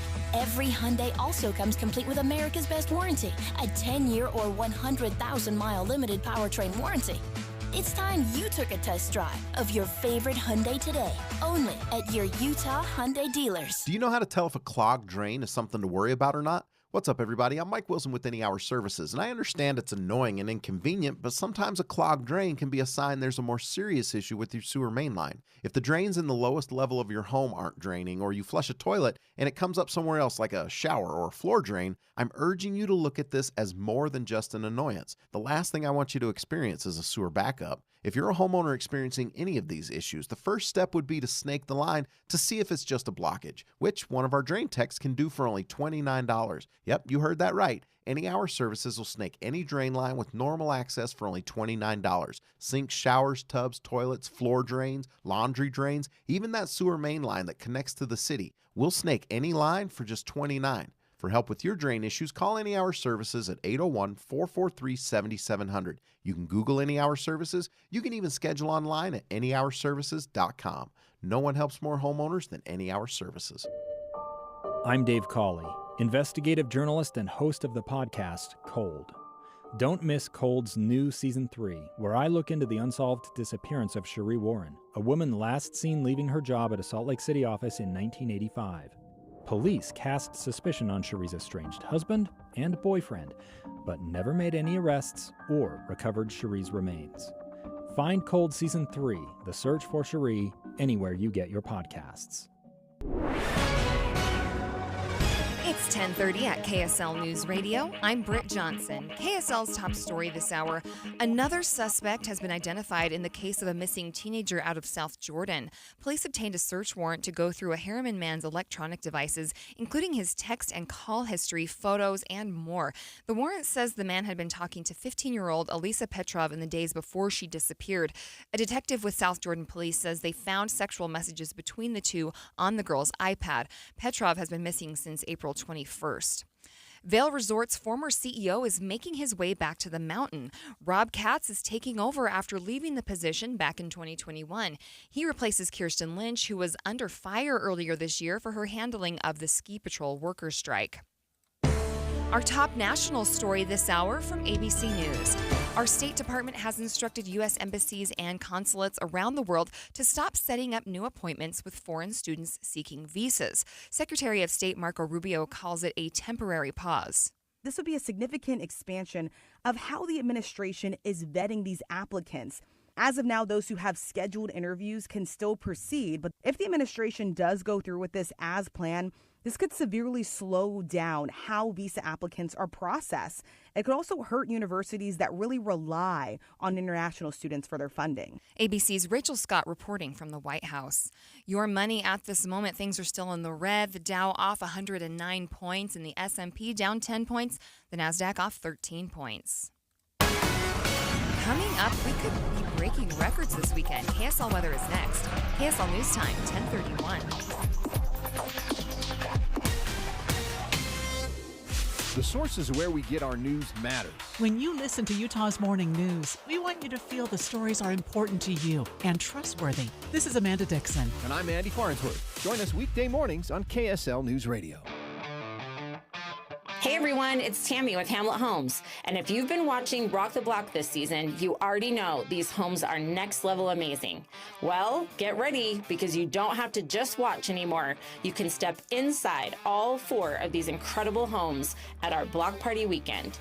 Join us May 30th and 31st from 10 a.m. to 8 p.m. right here in Grantsville, Utah, and tour all 4 Rock the Block homes built by Hamlet Homes. We're serving up $5 food trucks, fun giveaways, and even better, you'll have the chance to take home a piece of our show at our auction on the block, with proceeds benefiting our amazing friends at Homemade Utah. Come for the homes, stay for the food, and leave feeling inspired, all while supporting a great cause. We can't wait to see you there, because at Hamlet Homes, we don't just build houses, we build experiences. Visit hamlethomes.com for all the details, and let's rock this block together. Traffic and weather together brought to you by Mountain America's Homegrown Home Loans. Here's Heather Kelly. Things looking good all across the Wasatch Front now. No accidents reported. I-15 is at freeway speeds, both northbound and southbound throughout Utah, Salt Lake, Davis, and Weber counties. You've got good speeds if you're making way around the Salt Lake Valley on the east and west side belt routes. City streets are in pretty good shape with no accidents reported. Just if you run into some orange construction barrels, that may slow you down just a little bit, as usually they have lane restrictions associated with them. Traffic's rough, but your parking lot doesn't have to be. GoPave Utah keeps things smooth with expert asphalt maintenance at gopavutah.com. That's gopavutah.com. Heather Kelly in the KSL Traffic Center. We have a high of 87, and then things will keep warming up, getting to 94 for Saturday and Sunday. We do get a little relief coming in at the beginning of next week with some possible rain and thunderstorms Monday and Tuesday. Right now it's 75 degrees and sunny. I'm Britt Johnson from the KSL Common Spirit Health Studios. Listen online at kslnewsradio.com. We're Utah's news, traffic, and weather station. Dave and Dujanovic, your morning companions for talk, analysis, and key perspectives on Utah's biggest stories on KSL News Radio. I'm sitting here trying to look up my homeowners insurance policies to figure out how much more I'm paying this year, Taylor, than I paid last year. And I just realized, like, they send you 60 pages every time they send out a new policy. Yeah. With all of these declarations and what's covered. Okay, so I think what I'm looking at is about $100 more a year that my premium went up. Now, I have a townhome, so I think I have to read through this again. I'm just paying for, like, if the inside's burned down, kind of a thing, you know. So I'm not paying what I was paying when I was a single family homeowner. But a lot of people in the state, according to this new Lending Tree report, have noticed a pretty big spike in their home insurance rates over the last couple of years. I think it's in the neighborhood in the last 6 years of 71% spike. That's huge. Wow. Yeah. That's huge. 71%. Yeah. So if you're paying what, $1,500 a year on there, what's the home these days? I don't know. I haven't lived in a single family home in a few years. You're probably so the nationwide average is right around what, $500,000 for a home? For a home. Okay. I'm in Utah. I'm sure it's a lot more than that. I don't know the number off the top of my head. Yeah. Well, can you share a little bit? Like, you don't have to tell us, like, but how much has yours gone up? My homeowner's insurance. Yeah, you don't have to tell us all the details. Like, well, I bought a new home, and the new home is more expensive. And my very superficial understanding of home insurance is that part of the cost factored in is how much would it cost to replace the home, how much is the home worth, the risk. My new home is in a wildfire area. Did you think about that when you bought it? I did, actually, and had reached out to get some quotes on insurance before we closed on the home. Found out that my current homeowner's insurance provider wouldn't even offer coverage in that area due to wildfires. So I had to go with a different provider, Debbie, which meant I then had to move my cars and boat and everything over to the new insurance. So I got that bundle discount. That was a huge pain in the butt, I'll tell you what. We say backside on the show, just so you know. Pain in the backside. Yeah. Rear in end. The pockets. In the pocketbook. Yeah, Okay. there you in go. The wallet. Yes. So the Thank rates have increased 71% in Utah since 2019, the third highest nationwide. Well, haven't home prices gone up in Utah, right? Could be part of that. Yeah, I think so. But let's get with somebody who knows. Lending Tree home insurance analyst and licensed insurance agent, Rob Batt. Did I say that right, Rob? You Batt. did. I got it. I get it. Third time's a charm. Rob Batt. Hi. Well, my last name is Bott. It rhymes with Scott. Oh, okay. Bott. Thank you for that. So, what gives here in Utah in terms of the increase in homeowners insurance rates? Well, you're absolutely correct. It is a pain in the backside. We've seen rates in Utah go up by about 40% over the past 6 years. Insurance rates are going up everywhere in the country, but in Utah, they're going up at a higher rate than they are in other places. Last year alone, the average price of insurance in Utah went up by 17%. That's like the highest. That's the seventh highest increase in the nation. You know, a lot of what's happening is more homes are being built in these these wildland interface area. They call them the urban wildland interface areas. These are the places where everyone wants to live. These are great places surrounded by trees and nature and away from, some of the the asphalt and the pavement and all those things. But there's higher fire risk in these areas, and insurance companies are cognizant of these risks and the potential costs of what can happen if a wildfire does damage homes, because wildfires don't damage one home, they tend to damage several homes, and that just increases the cost that they have to pay out to rebuild those homes. Interesting. Yeah, that's been my experience in my new home. I am in a wildfire area there in Draper. One of the reasons I bought the home is because it's right across the street from the mountain bike trails in Corner Canyon. Great access there. But, yeah, it comes with a price, and the price is home insurance is more expensive just because of where the home is. So, Rob, just quickly, I mean, we're third in the nation. Oh, is California ahead of us in this report?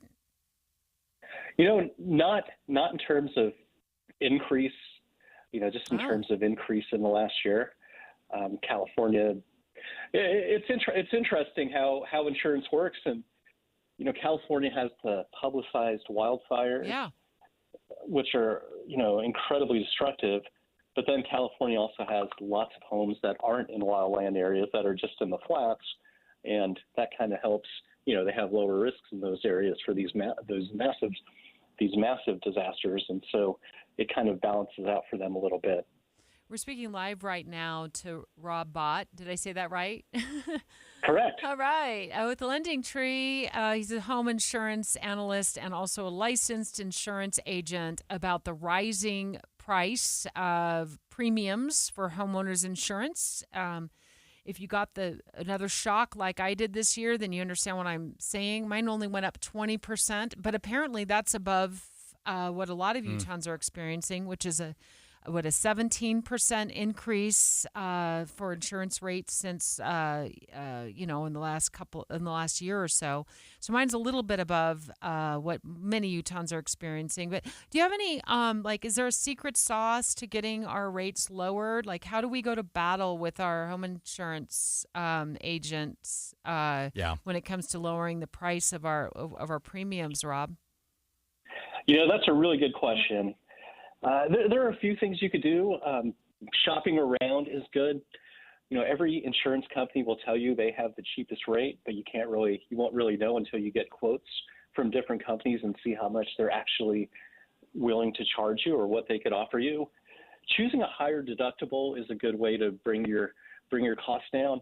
I think, back maybe when our parents were buying insurance, a $500 or a $1,000 deductible seemed like a lot of money, but that's not very much money anymore. $2,000, north of $2,000 for a deductible will bring your rates down and make it more affordable. The other thing to do is as the technology of homes gets better, it's really good to take advantage of this technology. When I say that, I'm talking about devices like these connected home systems where they automatically monitor for water leaks in addition to smoke and intruders. And so, if you have these devices, some people just take them for granted. I have a smart home. Let your insurance company know about it. They might give you a discount. Several companies do give you a discount for these connected systems. The other thing is to invest in fireproof materials. If you're redoing your roof, get something that's Class A certified. These asphalt, these composite shingles tend to be a little better, more fire resistant than other types of roofing material. Sometimes you'll get a discount for having a newer fire resistant roof. Oh, well, these are great tips. Yeah. Because often the tip that we get is like bundle, because you get the bundle discount. But is that a scam? Can I just jump in here, Rob? Is bundling legit? Is that a real thing, or is that just a marketing gimmick? Well, bundling it will really save you money. Insurance companies want to keep you, so if you're going to bundle with them, they'll incentivize bundling because they know, as you described earlier, that once you have multiple policies with a company, it's tougher for you to leave that company. It's just becomes a pain if you have to change a bunch of policies. Mm-hmm. They know that a customer who bundles with them is going to stay with them longer, and so that's why they offer you a lower rate to woo you to get your business, because they figure you're going to stick with them longer, which means, from an insurance company's point of view, once they have a loyal customer, it's easier to get revenue from a renewal than it is to actually get new customers. Oh. Well, a little strategy go. involved in this discussion. Yeah. Rob, thank you so much. That's Rob Bott.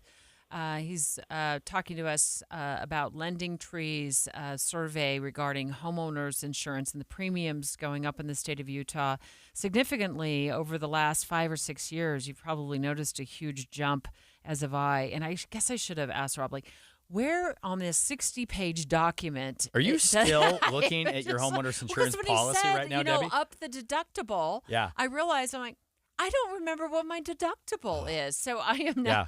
This is my homework for tonight is to what was it? You gave me a homework assignment earlier. Oh, to find my closing documents from the house we bought in 1995. That's right. Okay, that's no problem whatsoever. I'll just find well, that. Well, you haven't brought the docs in yet, Debbie. So. And the second thing I need to do is figure out what my deductible is, because what he said was, if you up your deductible, over $2,000. You could maybe see a reduction in your homeowners premiums. I think I might go for that. I think that's a great I don't know, suggestion. But how can I go for that if I don't know what my deductible is?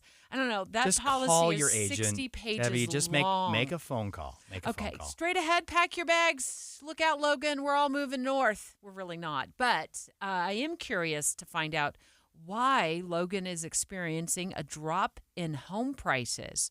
That's next.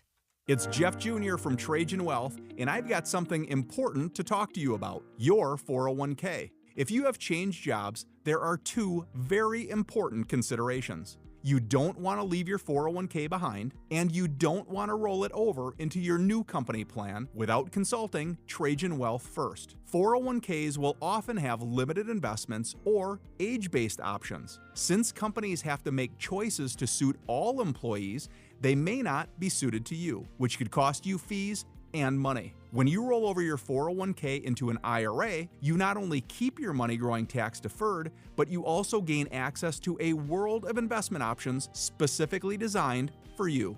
Trajan Wealth and our fiduciary advisors have helped thousands, and we can do the same for you. Call Trajan today at 801-899-7600. 801-899-7600. Advisory services offered through Trajan Wealth LLC, an SEC registered investment advisor. Hey, I want you to join KSL's Greenhouse Show this Saturday in Grantsville for HDTV's hit show, Rock the Block, Block Party Weekend. You can enjoy tours of the 4 Rock the Block Season 6 homes.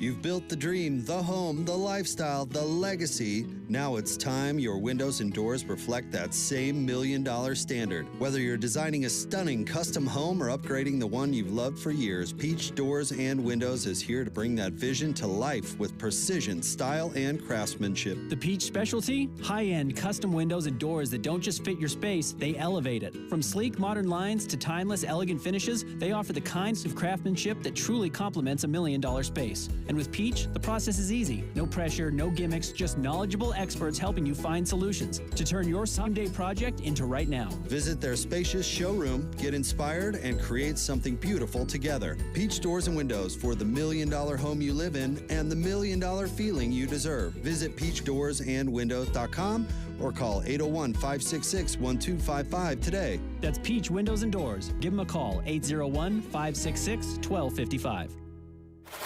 Dave and Dujanovic. Priced out. Housing. Special coverage with Dave and Dujanovic. And I saw, Taylor, that the city of Logan has seen a drop in median home price. I was like, we got to talk about this. It's dipped almost 6% year over year.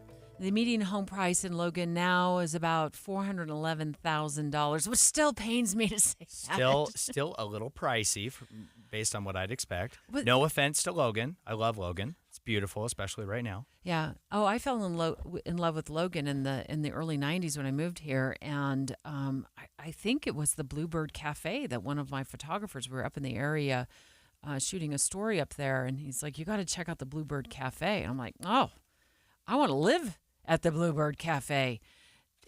somebody text me 57500. Is the Bluebird Cafe still a thing in Logan? Is it still there? I wonder. 57500. Shoot me a text on that because I got no plans this weekend. I'd love to come up and pay a visit to Logan. And I also want to know why the dip in home prices, because I've always felt like this is one of those cities that's so spectacular. The home prices have nowhere to go but up.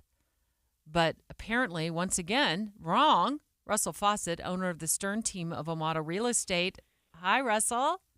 Hello. Hi, I don't know if you've had a chance to meet Taylor Morgan in person, but Taylor Morgan is co-hosting the show with me today. I have not met him, but Russell, good to meet you. Russell, I have heard you a ton on the program. I have made some important financial real estate decisions in my life based on your advice. So it's always a pleasure to have you on the show and talk to you. What's going on in Logan? Why the dip in home prices? Yeah, so I think a couple things. We have to look at big picture with what's going on in the real estate market.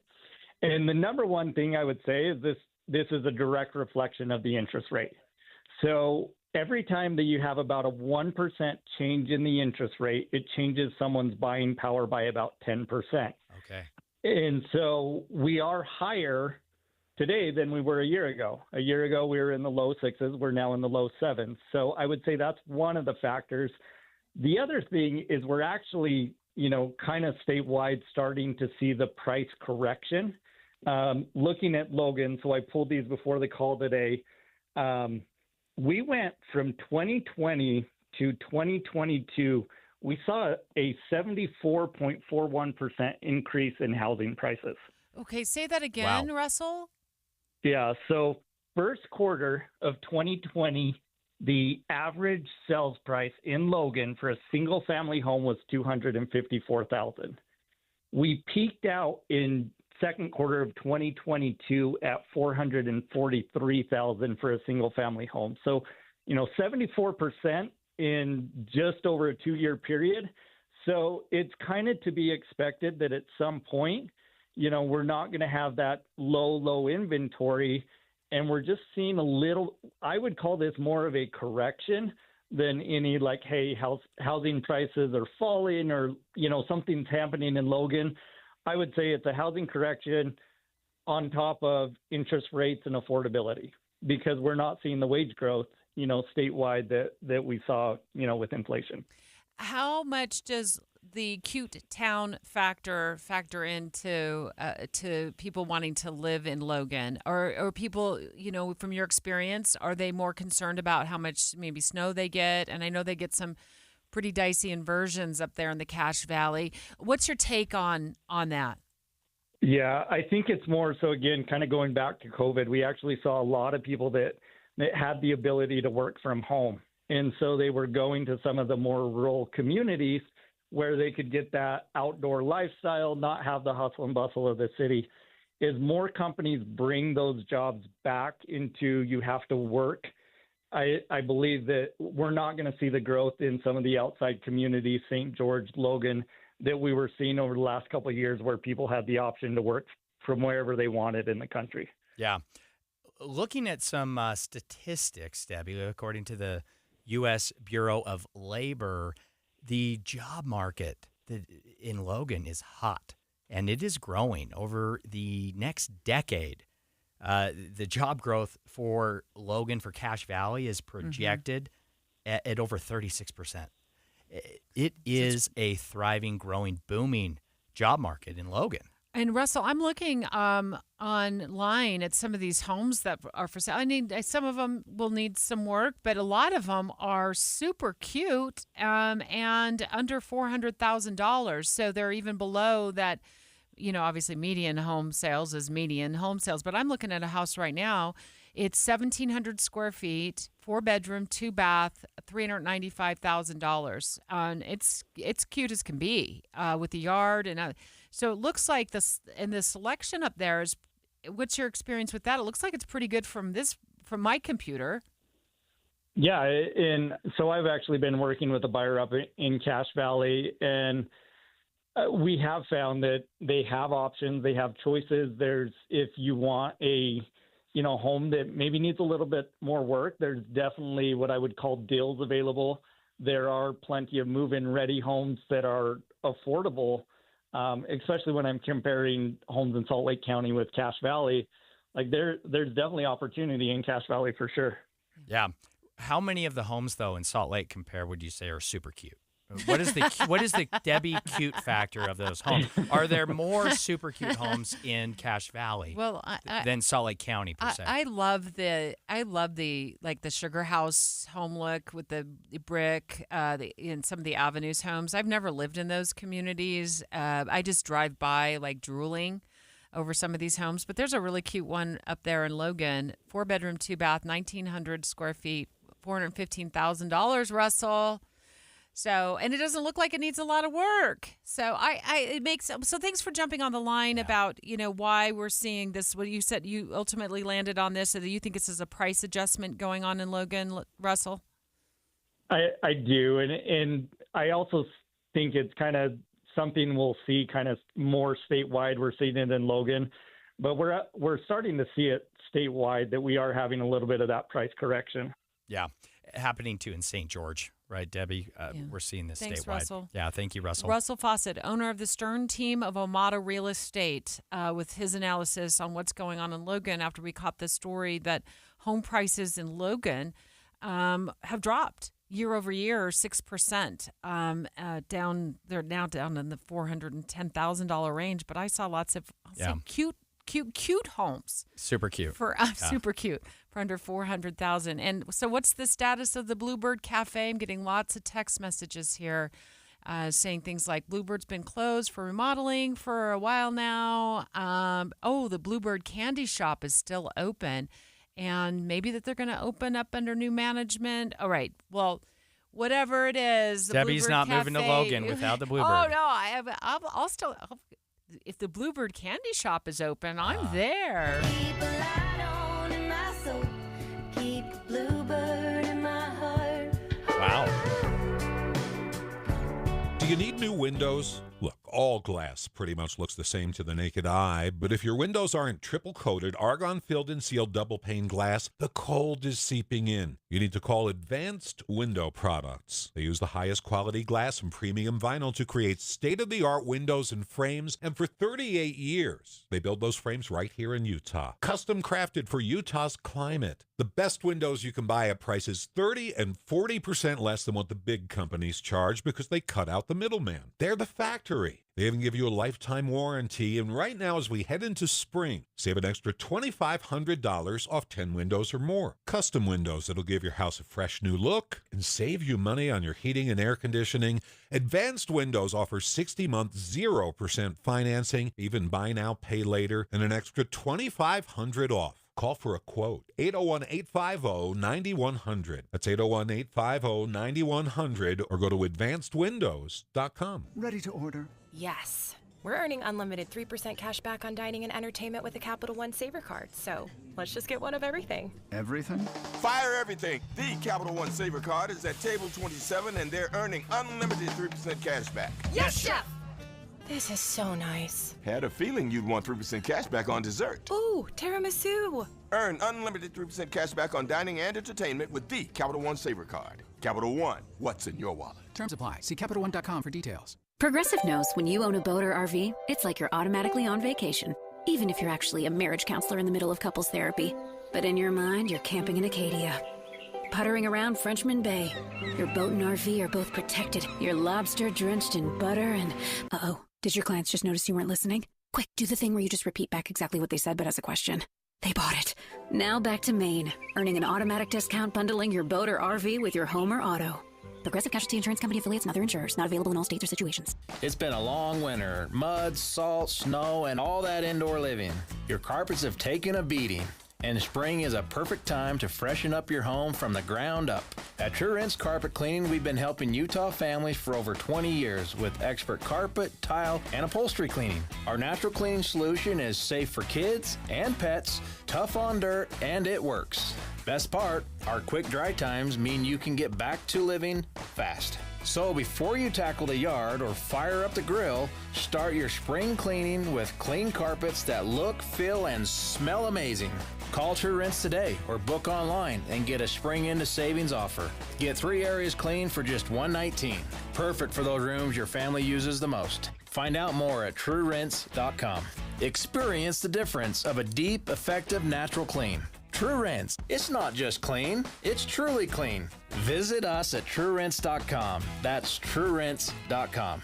Pantheon Clinical Research is conducting a clinical study for children and teens. Is your child struggling with bipolar depression? If your child is between 10 and 17 years old and experiencing symptoms of depression associated with bipolar disorder, such as persistent sadness, loss of interest in activities, trouble sleeping, low energy, difficulty concentrating, or even suicidal thoughts, Pantheon Clinical Research may be able to help. We are ready to take your call anytime. Call our phone lines at Pantheon Clinical Research at 385-281-0550. That's 385-281-0550. We're conducting a no-cost clinical study for children and teens facing bipolar depression. Participants will receive study-related care, medical tests, and investigational treatment from a dedicated medical team, all at no cost and with no health insurance required. Call Pantheon Clinical Research today at 385-281-0550. That's 385-281-0550, or visit our website at pantheonclinical.com to learn more.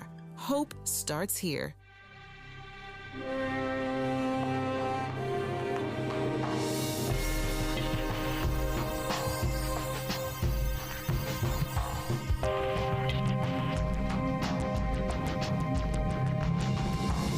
KSL FM Midvale. KSL Salt Lake City. From the KSL Common Spirit Health Studios, this is KSL News Radio. Utah's news, traffic, and weather station.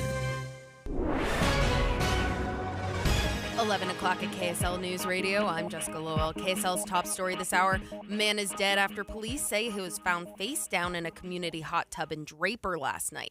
This happened around 8:30 at a housing complex just off of Highland Drive. Draper Police Sergeant Hobie Young says bystanders got the man out of the water as officers made their way to the scene. Officers arrived, CPR was initiated, and we were unable to revive the person. Young says they're still trying to figure out who this man is and why he ended up face down in the water, but he says they don't believe anything suspicious happened. Our top national story this hour, Israeli Prime Minister Benjamin Netanyahu says Israel killed Hamas leader Mohammed Sinwar. He was the brother of Yahya Sinwar, one of the masterminds of the October 7th attack. A majority of mothers of younger children say they aren't in a healthy mental space right now. The study from JAMA International Medicine found in 2016, 40% of the mothers surveyed said their mental health was excellent, but in 2023, that number dropped to 26%. We have to get rid of the mom guilt. So I hear so many women, myself included, who say I can't take an hour out of my day away from my kids to do things like exercise or take a walk or focus on my sleep or maybe meet with friends because we feel guilty, right? That has to move up on our priority list. ABC News Chief Medical Correspondent Dr. Tara Narula there. Your money at this moment, down day on Wall Street, Dow down 108 points. Coming up, feeling a lot like summer. KSL weather is next. KSL News Time, 11:01.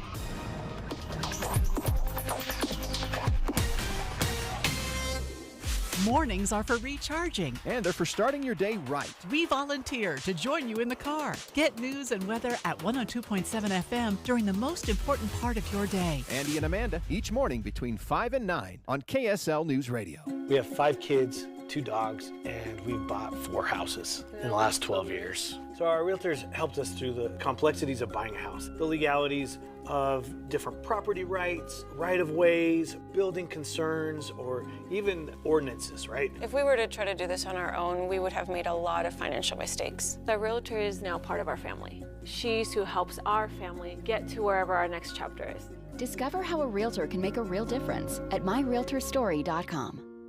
At Trio Senior Living, older adults aren't slowing down. They're just getting started. The Prime Fit Wellness Program expands wellness beyond the gym into every aspect of community life. Whatever your goals, the team at Trio Senior Living has got your back, so you can put your best foot forward. Call 801-475-4004 today to schedule your personal visit. Any Hour Services can help unclog any drain in your house, whether you have a backup, a clog, or a slow drain you want fixed. Call Any Hour Services or visit anyhourservices.com. Let me ask you a question. You have a best friend? How big would it shock you if somebody told you that your best friend just killed somebody? 911, what's your emergency? Someone on the other line said they kidnapped my son, and they're demanding $500,000. On September 12th, 1995, 12-year-old McKay Everett disappeared from his home in Conroe, Texas. It was a crime that shocked the community because the suspect was so unlikely, so unexpected. Former high-ranking police official, he'd run for sheriff at one point. Law enforcement personnel were pretty much split down the middle over whether or not he actually did this. And to this day, McKay's mother, Paulette, still feels that justice was never truly served. I've asked myself so many times, what in the world happened? Ransom is available now. Listen at ransompodcast.com or wherever you get your podcasts. Traffic and weather together brought to you by Mountain America's homegrown home loans. Here's Heather Kelly. We've got a crash northbound I-15 approaching 3300 South in South Salt Lake. We've got 2 left lanes and the left shoulder blocked. Looks like a couple of the vehicles are facing almost perpendicular to the lanes of travel. There's also debris scattered across some of the lanes. So traffic is having to move far over to the right. A stalled semi is also in the mix of all this, blocking a center lane. So 2 left lanes, a center lane. Traffic is backing up into Murray.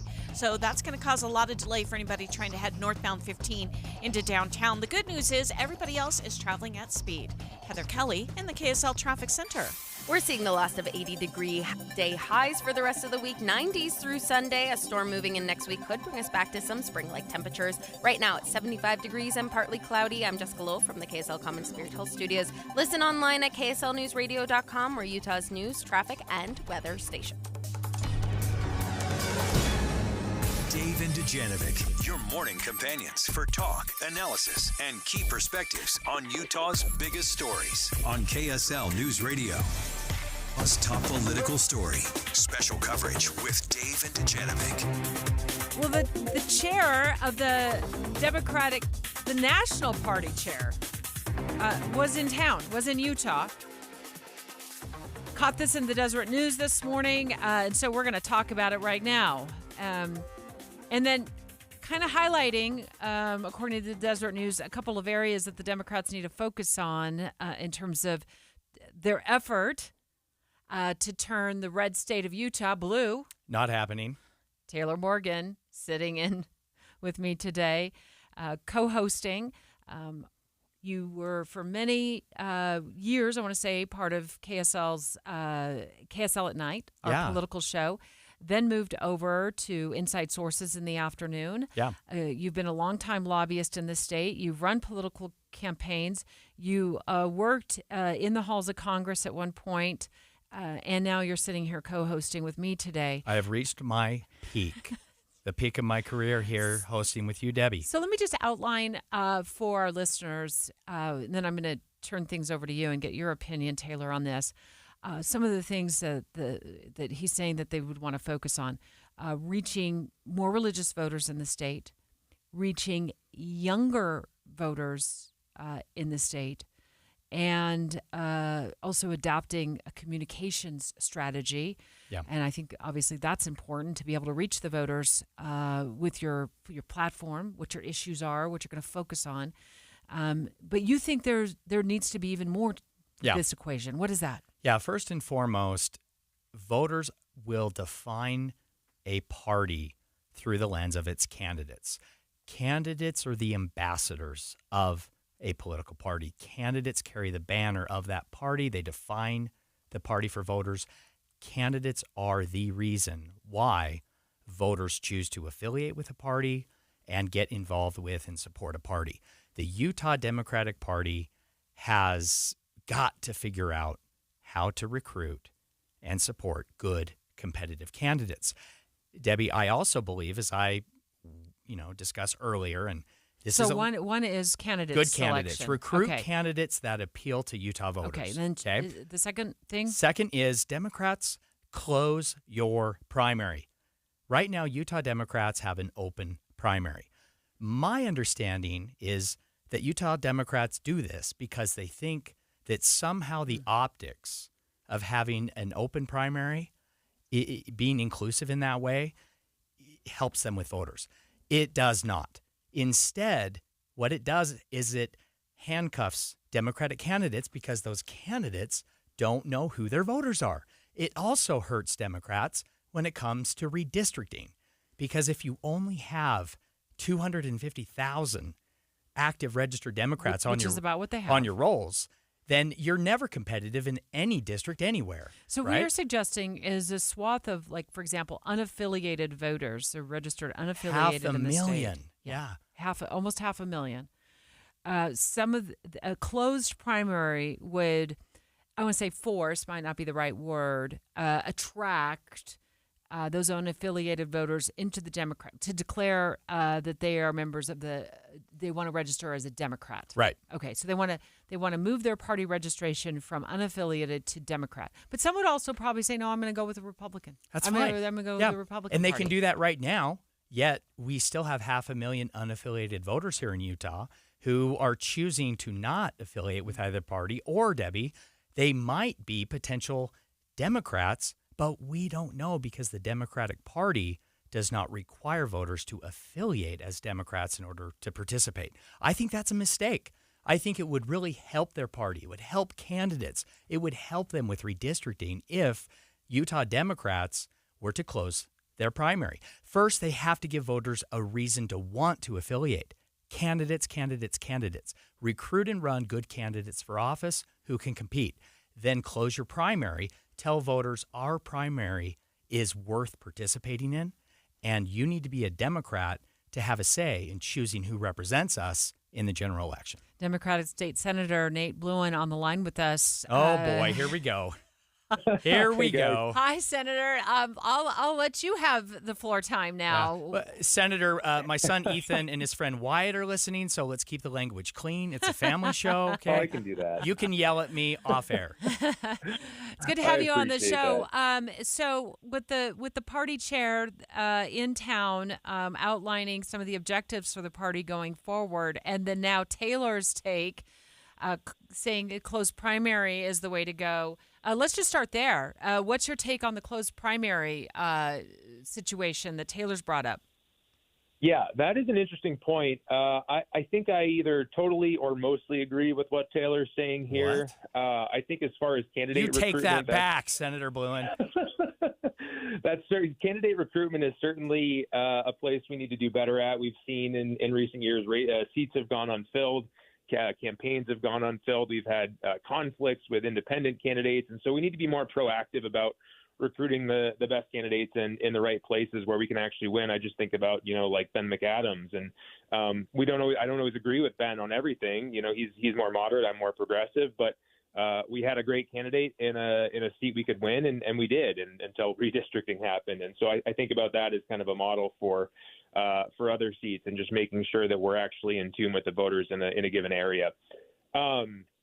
As far as closing the party, that's a conversation I think we should have. I don't know exactly where I come out 100% right now, but I do think there's something to what you're saying, and that as far as, seeing who's on the rolls and figuring out where our people are, that would help. And it's, you mentioned the optics, and that's certainly something we've talked about. So I think, in the coming years, I think that's something we should start talking about and figure out if closing the party and going forward that way is actually something that would benefit us. Okay, well, I now have to explain to all my Republican friends why Senator Nate Bluen agreed with me on anything. Yeah, you've left him speechless. So maybe we can move on to the visit from National Chair Ken Martin yesterday in Utah, talking about strategy going forward. I think one of the issues that, at least what I've observed from the Democrats since losing the Oval Office in the November general election, is that I'm not quite sure I've figured out what the platform is coming from the Democratic Party, but maybe you have some insight that I'm not seeing. Is the party struggling to figure out what their top issues are going to be going forward? Are you feeling the same way I am about that? I mean, look, I think it's more about, the approach we take to messaging and talking to folks and getting back to talking about things in a reasonable way and focusing on issues that really impact the most people across kind of the most demographics. So obviously cost and cost of living, housing, things like that have been at the top of the agenda. And here in Utah, we've certainly experienced the impact of expensive housing and expensive costs of living going up. And so I think getting back to focusing on those, kitchen table issues, whatever you want to call them, and really taking the fight there and actually being willing to stick up for people and go on offense a bit. So often here in Utah, as a super majority state, we get sucked into, I think, placating the Republicans and trying to appeal to them and trying to make friends with people across the aisle. And that's good. But if you want to convince people that you're going to be able to do a better job, you've got to tell them what you want to do if you win power. And I don't think we've really done that. And so I think it goes into public safety and making sure we have safe communities from all sorts of perspectives, whether that's crime, whether that's our streets, even the way we construct our neighborhoods, things like that all play into the sense of place that people have and creating communities that people actually want to live in. And I think we've strayed away from that. And we've been afraid to talk about a lot of the things that I think are actually important. And so we need to get back to doing that. It's important to be talking to you guys on the radio, talking to folks wherever we can and start communicating those messages in, I think, a more direct way that sets us apart and doesn't make everyone think we're part of the same good old boys network that we see here in Utah and elsewhere. I think people are sick of that. Yeah.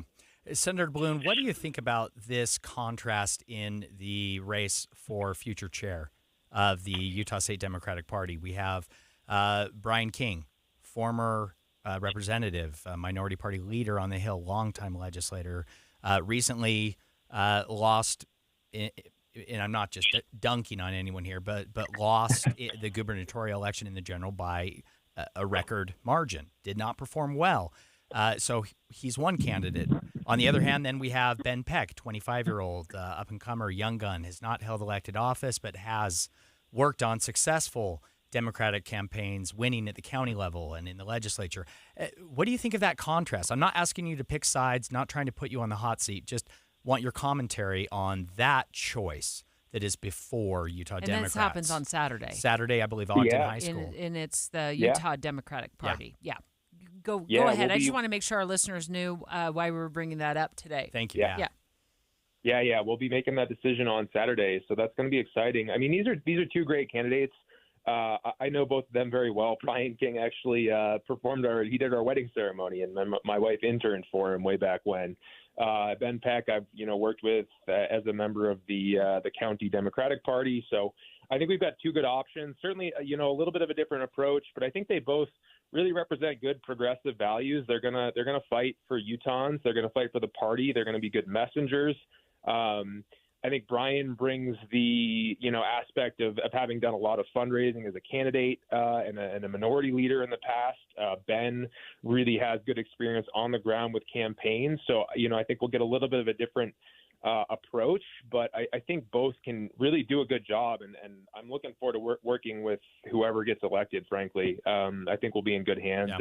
Yeah. And I'll be, I'm a member of the state executive committee, so I will be working with them and look forward to really doing what I can to support the success of the party with either of those folks in office. So I'm excited for that election to see what happens. Yeah, Senator Nate Bloom, thanks so much for joining the show. Yeah, appreciate your perspectives. Have fun out there on Saturday. We'll, of course, be covering the developments there as we do here. You can check it out at KSLNewsRadio.com.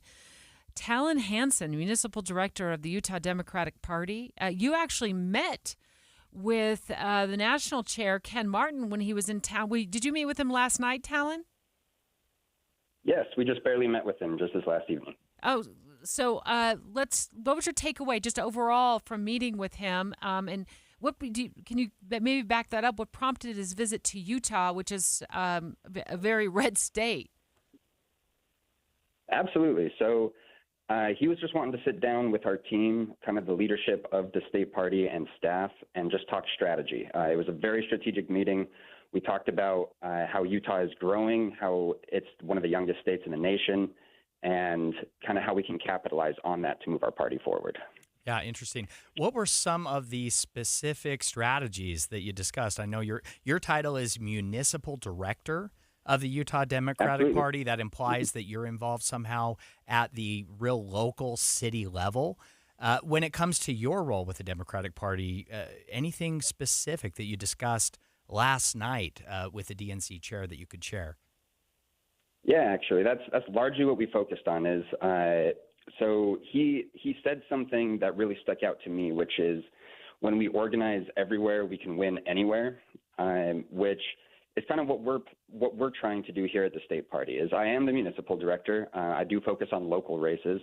We have a counterpart who kind of helps with legislative races instead. And that's kind of our strategy. Is we are wanting to contest every single race, including the hundreds of municipal races that are up this year.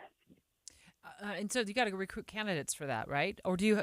I'm sure. Do you have candidates in place already for these races? Are you out recruiting? I mean, where does that begin, Talon? Well, if I can interject there, Debbie, that is a great question. Part of this is municipal races are nonpartisan.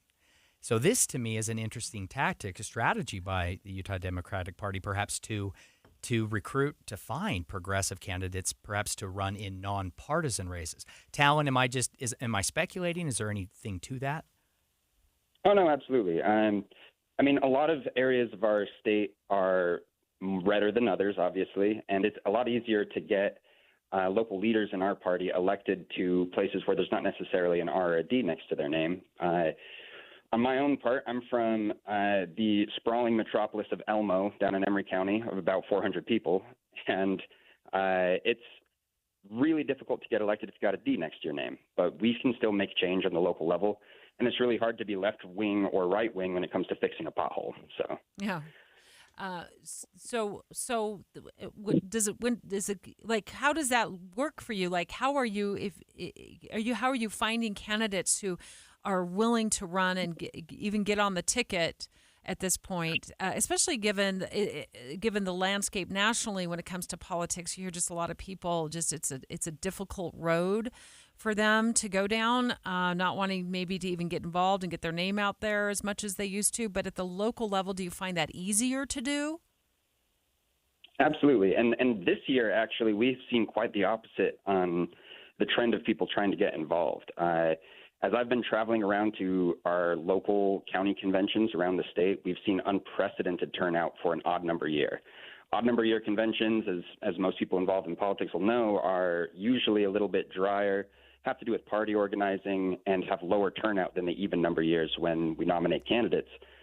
But we've seen a massive amount of turnout, more than last year even, in all of these counties. People are looking to get involved, and we're happy to kind of direct them how best to do that. Talon Hansen is the municipal director of the Utah Democratic Party. He met with the National Democratic Party chair last night while he was in town. One of the things that the Deseret News is reporting on Talon has to do with recruiting younger people to the party, perhaps even younger voters. Did that come up in the discussion that you had with him, more of the one-on-one discussion that you had with him last night? Yes, it did, actually. We are the youngest state in the nation. Our average age is around 31, which happens to be how old I am.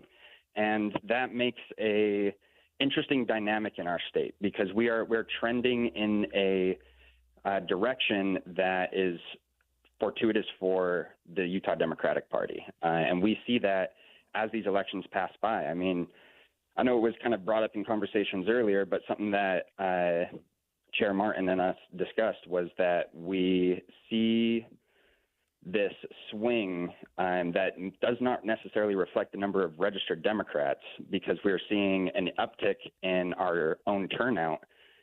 And you see that with even just last year, which was a really hard year for us across the board, across the nation.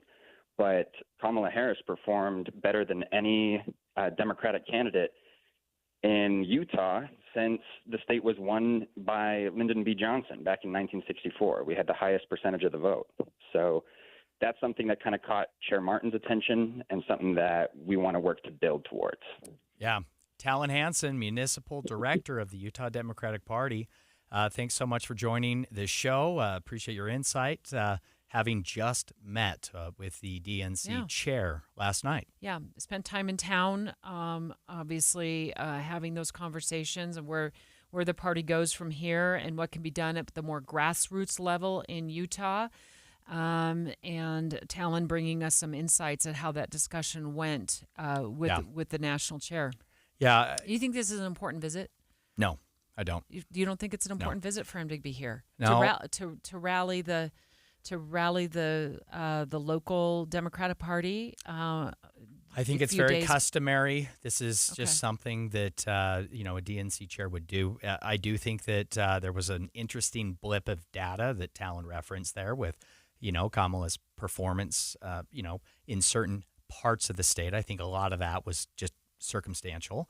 I would point out that Utah Democratic candidates statewide and for federal offices performed worse last general election than they have in previous election cycles. So the Utah Democratic Party, look, let's just be honest. And I'm not saying this as a Republican. I have worked for Democrats. I have Democratic family members and good friends. They are lost. They have got to figure out what and who their party is. See, that's why I think this is an important visit. But I don't think anyone from the DNC nationally can define success in Utah. The Utah Democratic Party has to be different than the DNC if they're going to succeed here. Maybe not define success, but show support. They have to give them money. They need money. Yeah. It's about the money. Well, and it sounds like from the Deseret News reporting that there will be some funding. About $300,000 a year, yeah. So we'll continue to track it. And then the vote this weekend for the Utah Party chair as well on Saturday. Watch that closely. We'll be watching that. Thanks for bringing that to our attention. Straight ahead, the chair of the Utah Republican Party, Rob Axum. I'm looking forward to talking to Rob Rob's about great. Signature Gathering and what he feels about this going forward, because this is something that you're passionate about, that you have worked on for many years. You gave us the lowdown on how it started and why you think it's important to have two paths to the ballot for a candidate, either through caucus convention or through signature gathering. Rob Axum calling the show next with his point of view after the governor stated to the media that he will not be calling a special session for the legislature to deal with what's SB 54, which is signature gathering. So we're going to go in depth with Rob Axum straight ahead. It's been so important in this news show to hear how the news is impacting you. Midday. How this is really going to impact your life or your children's safety or your husband's job. To hear that wow moment from you. Midday with Maria Chaleos. I invite you to join us from noon to 3 right here on KSL News Radio. Summer is right around the corner. It's time to spring into summer with Soda Weight Loss. Today is a new day. And a big day for you. Why? Why? Because right now, you'll get our biggest discount of the year. Do you know how good it feels to let go of 51 pounds of belly fat? And I did it without drugs, shots, or hunger. Because Soda Weight Loss works. Just look at all the Google reviews and all the thousands of before and after pictures. Soda Weight Loss has one goal, and that's to help you let go of the weight for good. So I lost 25 pounds. I was never hungry. It was very, very easy. I couldn't believe how fast the weight came off. Now is the time to join America's #1 weight loss company for client satisfaction and results. Hurry!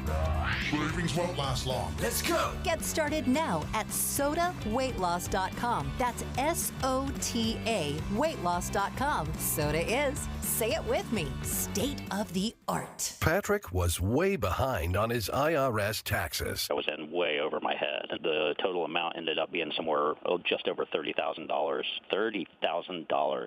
Then the IRS came to collect. Started getting letter after letter. A lien had been filed against me. They were going to basically hang me completely out to dry. He had to do something. That's when I reached out to Optima Tax Relief. Patrick's life quickly got a lot easier. It was very easy, pretty much hands off. They picked up the ball and ran with it. And how'd it go? I couldn't believe it. I had to ask like 2 or 3 times. I saved an incredible amount of money. How does Patrick feel about Optima? Couldn't be happier. They definitely helped me. Optima Tax Relief, the best place to call. They're the best in the business. Do what Patrick did and call Optima Tax Relief for a free consultation. Call 800-343-6460. 800-343-6460. 800-343-6460. Optima Tax Relief. Testimonial from an actual client. Some restrictions apply. For complete details, please visit OptimaTaxRelief.com. Looking for something fun to do? Then elevate your excitement this summer at the Utah Olympic Park with a Gold Pass. Feel the adrenaline rush of reaching speeds up to 50 miles per hour on extreme tubing. Fly high above the treetops on zip lines. Take a ride down the famous Alpine Slide. All the amazing summer activities are open daily from 9:30 a.m. to 5:30 p.m. Details and tickets for the ultimate Gold Pass this summer. Visit UtahOlympicLegacy.org. That's UtahOlympicLegacy.org. Feeling a little adventurous? Why not try a summer bobsled experience? It's the ride of a lifetime. The Summer Bobsled Experience lets you cruise down the full-length Olympic track used during the 2022 Olympic Winter Games. Driven by a professional pilot, you'll experience 15 turns and reach speeds up to 65 miles per hour. It's truly a ride unlike any other. Details at UtahOlympicLegacy.org. UtahOlympicLegacy.org. Looking for reliable home services you can actually count on? I've got just the team for you. Mountain Home Services. They've been serving Utah since 1954 with honest, upfront pricing and zero hidden fees. Plus, they back every job with a 100% satisfaction guarantee. With summer heating up, now's the time to get your AC in shape. Mountain Home Services delivers fast, expert air conditioning service to keep your home cool and comfortable. And don't forget, they also handle electrical and plumbing work with the same trusted care. And here's the best part. KSL listeners get exclusive limited-time specials, but you have to call and ask. These deals won't last, so don't miss your chance to save. Call 801-543-2222 today and tell them KSL sent you. That's 801-543-2222 or visit mountainhomeservices.com. Get the service you need and the deal you deserve. 11:30 at KSL News Radio. I'm Claire Scott. KSL's top story this hour. A Roy man is facing an attempted murder charge, in part because of a phone call he reportedly made in jail. KSL News Radio's Randall Jepson has more. This case started when police got a call from a Layton man saying Chase Birmingham had pointed a gun at him and then tried to push his way through the front door. Court documents say the encounter was captured on a neighbor's surveillance camera and Birmingham was taken to jail. But it was there during a reported phone call that court documents say Birmingham told someone the Layton guy was lucky to be alive because he had one in the chamber, he pulled the trigger, but nothing happened. Birmingham was already on parole and not allowed to have a gun after being convicted of attempted aggravated robbery in 2023. Our top national story this hour from ABC News. The former prosecutor, judge, and Fox News host has been sworn in as U.S. Attorney. At the swearing-in ceremony, President Trump praised Jeanine Pirro. Over 5 decades, Jeanine Pirro, known by millions as Judge Jeanine, has devoted her life to the pursuit of justice, the defense of freedom, and the fair, equal, and impartial rule of law, and that's what she's about. Pirro would need confirmation from the Senate to hold the position permanently. Your money at this moment, the Dow is down 99 points. The S&P is down 8 points. And coming up, a high of 87 today. KSL weather is next. KSL News Time, 11:31. A reminder about the simplest way to get updated for your day. Hit your KSL preset when you jump in the car, and we'll take care of the rest. Hear key news updates and traffic reports. Andy and Amanda from 5 to 9 in your car. KSL News Radio at 102.7 FM. Progressive knows when you're on your boat, you're already on vacation. And Vacation You forgets all your worries. Vacation You doesn't even keep track of time and knows that time is a meaningless construct designed to control us, man. But Regular You knows you don't want to be too far out in the water after the sun goes down because Vacation You doesn't know how to navigate in the dark yet.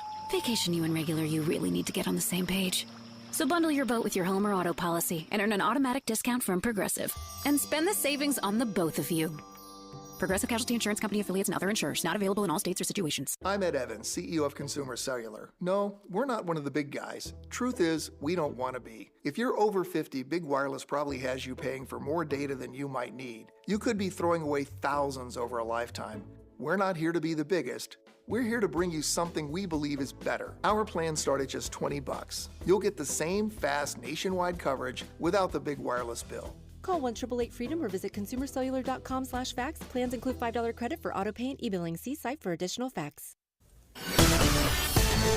Emergency traffic and weather together, brought to you by Mountain America's Homegrown Home Loans. Here's Ricky Meese. Northbound I-15, an injury accident in Murray after 4500 South and before 33rd has the HOV lane blocked to traffic.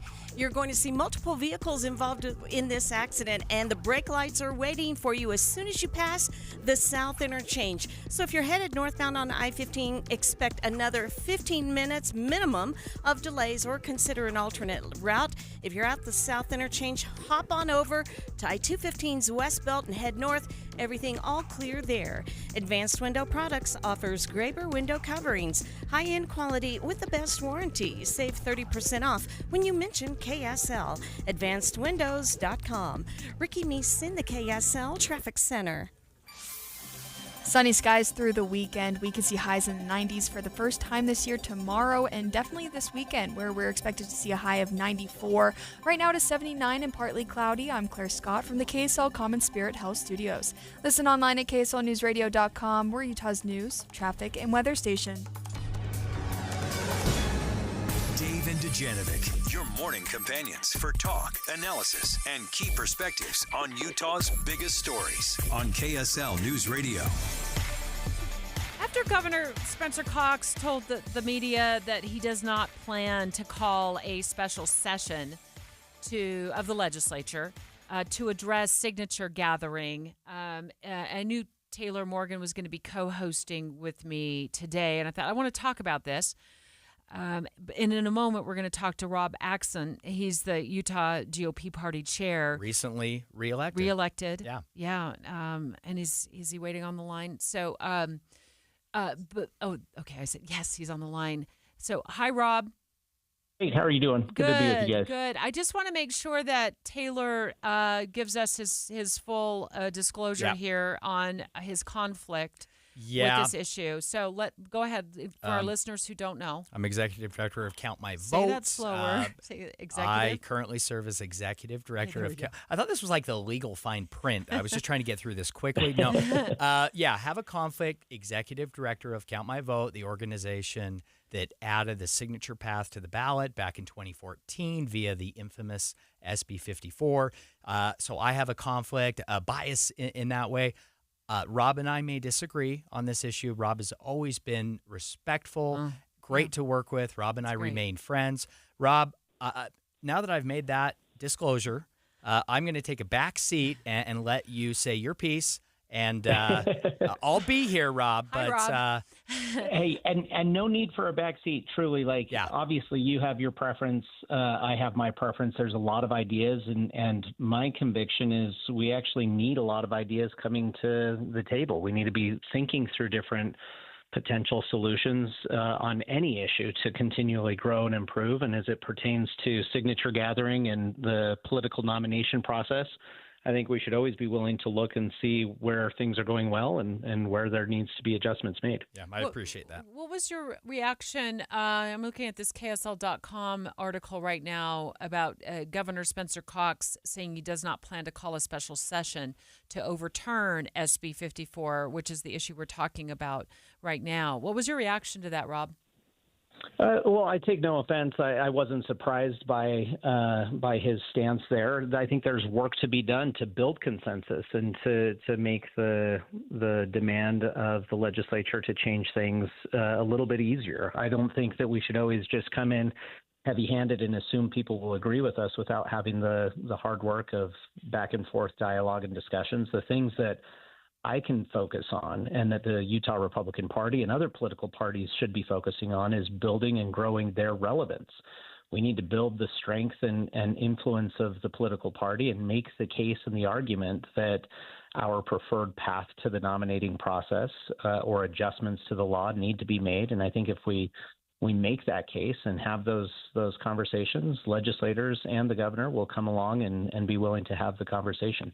One of the things that stood out to me in this report, this news article, is Senator Mike Lee's stance on that, speaking at the Republican convention, this past Republican convention, sounding like he wanted the governor to step in and call a special session. And Senator Lee seems as though does he want the signature path eliminated as an option? Yeah, I mean, he certainly wants to see a return to a pre-SB 54 reality or as close to that as possible. And I don't want to speak for him except for to say that he has always been a strong advocate for the caucus convention system. And it's something that I wholeheartedly agree with. I love the caucus convention system and delegates and the ability to kind of have the constitutional republic expressed on a neighborhood level.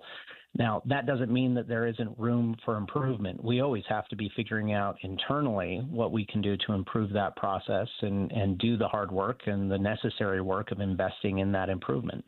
But I appreciate that Senator Lee called for more attention. I think it takes a lot of voices and sometimes voices that are on opposite sides of the table, but sitting down at the table respectfully. And that's why, even with Taylor's bias and my bias, I think the conversations are important. Yeah. One of the things that I think it's important to talk about, one of the unintended consequences of adding the signature path to the ballot is that it has resulted in, I think, fewer Republican voters and fewer Republican candidates fully participating in the caucus convention process. And so over time, that process has become less and less representative. That's my opinion, to be clear. Rob, as we have that signature path, do you think it's a fair statement that the caucus convention path has seen less participation because of the signature path? And how could the party perhaps respond to that? Yeah, I think it's fair if you look at it from some perspectives. There's definitely been some segments of the population who have checked out of participating in the process because they feel like, hey, it doesn't really matter. At some point, there's going to be a primary on any of the races that I care about, and I'll just voice my opinion at that point. In other places, it's reinvigorated it. But when you tribalize or when you compartmentalize that, you definitely can potentially get away from being as broadly representative as I would prefer it to be. And so the things that we have to do, we have to invest in advertising. We have to invest in informing folks. And last year and 2 years ago, we started deploying this process. I was able to deploy a record amount of funds to get ready for caucus, and we're planning on growing and doing that exact same thing moving forward into next year.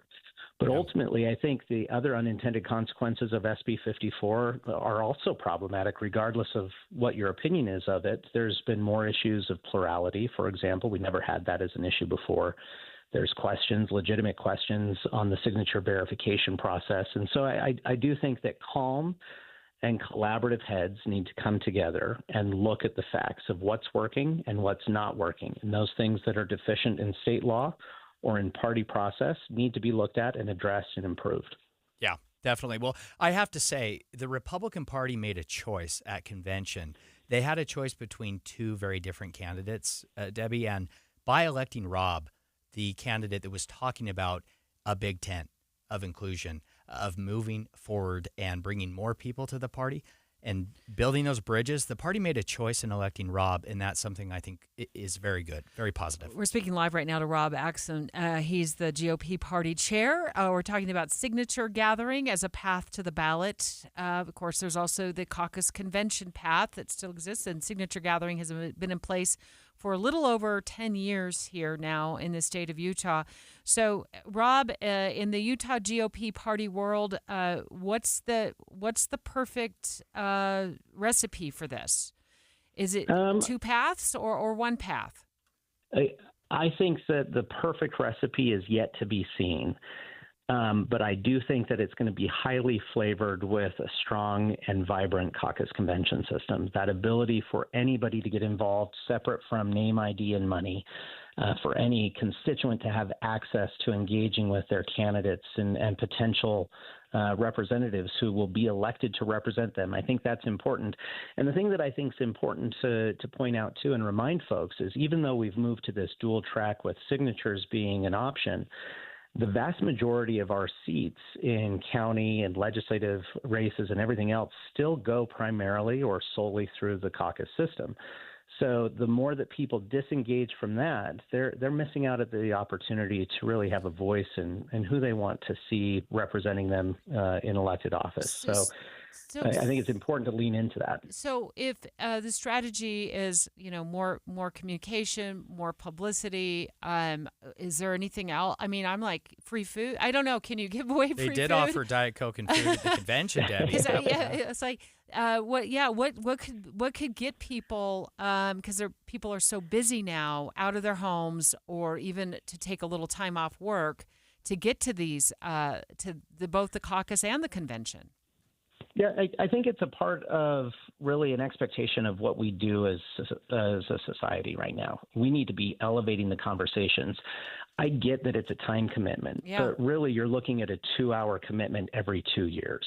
We live in a country that has more freedoms and more opportunities than the world has ever seen. And we live in a state that among 50 states, I would say, is right there at the top. We have so much to be grateful for. Giving 2 hours of your time or a couple of hours of time, every 2 years, it's really not that high of a cost. I think we need to set that expectation. I think employers need to be willing to accommodate people's work schedules. I think that schools should start talking about caucuses. It's the easiest way for kids to get involved in political discourse. And there's very little conversations that go on in our civics education about the caucus system. Thank you. Thanks for that perspective. 2 hours every few years. That puts it in perspective. Rob Axsom, who is the GOP chair here in the state of Utah, joining the conversation about the signature gathering path to the ballot, and Governor Spencer Cox saying he does not plan to call a special session to deal with the SB 54 and the potential to overturn it. There's no special session on the horizon for that. Straight ahead. Salt Lake International Airport just landed on the top 5 list for something. Uh-oh. Mm-hmm. Turbulence. Haven't you ever been in turbulence? I actually really like turbulence. What? Kind of relaxes me, puts me to sleep. You are the only one in this room right now who would say that. KSL meteorologist Kevin Eubank joining the conversation next to help us understand why we're number 5. And I'm not surprised at who number 1 is. Yeah, wait for that next. This is Derek Miller speaking on business. For over 140 years, the American Red Cross has been delivering vital services, from providing relief and support to those in crisis to helping individuals prepare for emergencies. Regional CEO of Utah and Nevada, Heidi Ruster, joins us with more. Turn your compassion into action when you volunteer with the American Red Cross. Every day, communities across the country rely on the Red Cross during moments of crisis. From helping those displaced by disasters like fires and floods to supporting life-saving blood collections, volunteers are at the heart of what we do. With 90% of the workforce made up of dedicated volunteers, your efforts can make a lasting impact. Find the role that's right for you and help turn tragedy into hope. We can't do it without you or your organization. Visit redcross.org/volunteer to get started. You can also support our mission by donating blood. The need is constant and sometimes critical. Hospital patients, from accident victims to cancer patients and premature babies, count on generous donors like you. One blood donation can save multiple lives. Schedule your appointment today at redcrossblood.org. Together, we can create hope and save lives. The American Red Cross is creating lasting change by bringing hope and support to communities in need. Their commitment strengthens lives every day, and you can help carry it forward. I'm Derek Miller with the Salt Lake Chamber, speaking on business. At Intermountain Health, we believe life is a circle. May yours surround you with insight, a healthy perspective, trust, and reassurance. The belief that our differences aren't that different, and compassion just when you need it most. Life is a circle. May yours help you live the healthiest life possible.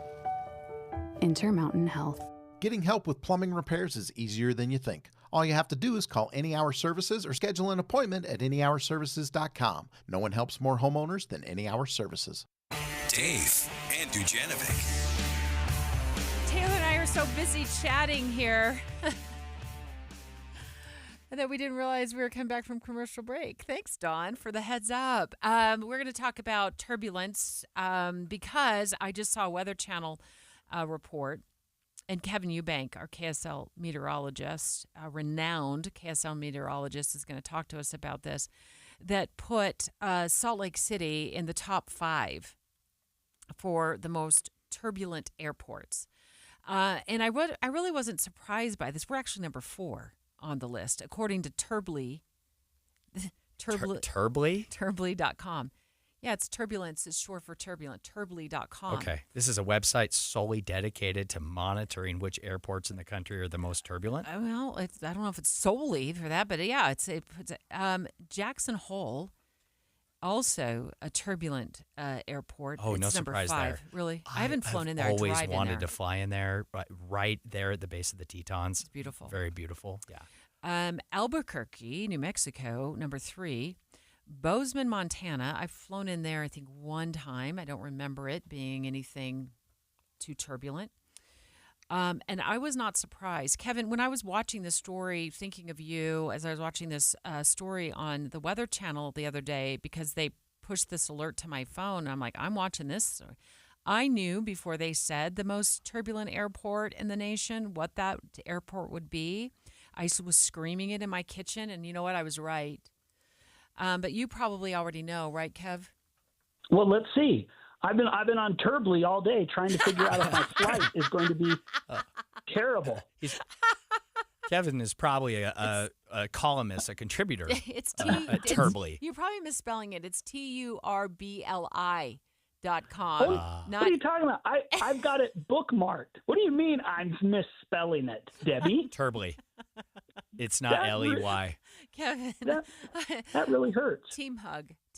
You know how much I appreciate you. Okay, tell our listeners what number 1 is, since you know the answer to that. I don't know if I know, but I'm guessing this is going to be. You're going to guess, right? Well, I don't know. I would say San Francisco. No, you're wrong. How did I get this right, Kev? It's Denver. Yeah. Denver, and because I'll tell you what, I think it was years ago. It was probably 2007. We missed a flight when I was an investigative reporter at KSL5 TV, coming back from Denver, and they put us on one of those really tiny planes. And man, the fear in my eyes flying out of Denver. We were in a storm, and the turbulence was terrible.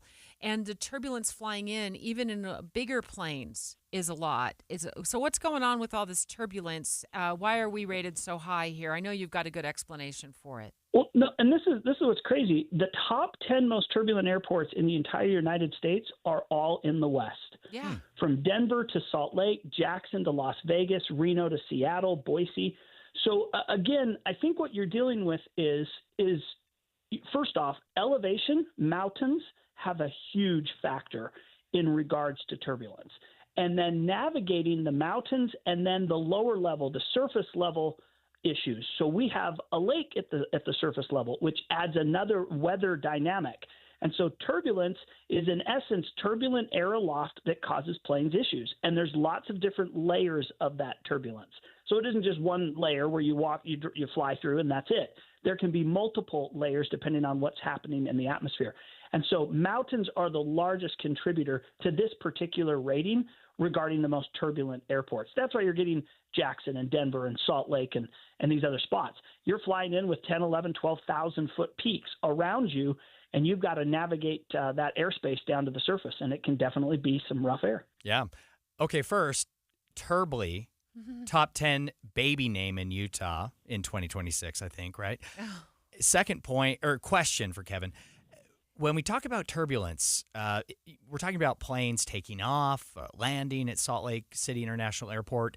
Do we know how that's impacting flights having to abort the landing and try another pass, or not being able to take. Is that impacting the efficiency of our airport? You know what? I don't think so, and I'll tell you why. We have multiple approaches at Salt Lake International, and most of the big airports have now developed different runways for entrance and exits to take on exactly what you're talking about. I think a lot of these mountain elevation airports are well-versed in turbulence. The pilots are well-versed in turbulence, and so they know how to handle that. And truth be told, I think weather is probably a bigger factor for delays and schedule shifts than turbulence would be. And turbulence is not just on approach or takeoff. Turbulence is absolutely possible within air flight as well. Yeah. And so, as pilots are looking as what weather conditions are going on, they'll identify certain areas based on the radio sondes or the weather equipment that goes up and measures. They'll go, oh, you know what, we're going to climb and get above this, or we're going to drop below and get below this. And so there's lots of tactics in flight and, again, on approach and takeoff to handle and mitigate the impacts of turbulence on a flight. Well, I appreciate that they tell us, keep your seatbelt on, but there's times when I'm like, you don't need to tell me if Mr. Pilot or Miss Pilot, Debbie, if there's going to be turbulence. I know you well enough. I wouldn't be surprised if you bring a second seatbelt on your carry-on, just to double up to make sure that it's secure. Bring my own airbag. I know. Yeah, maybe.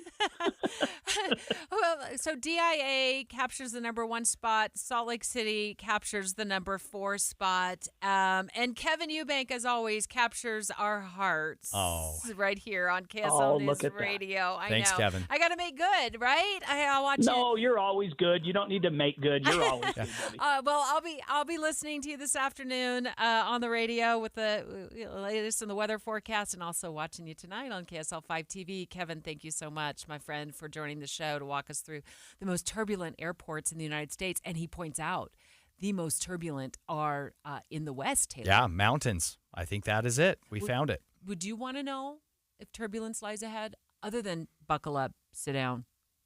I mean, you don't care. You said I don't really mind sleep. the turbulence. I like a good roller coaster.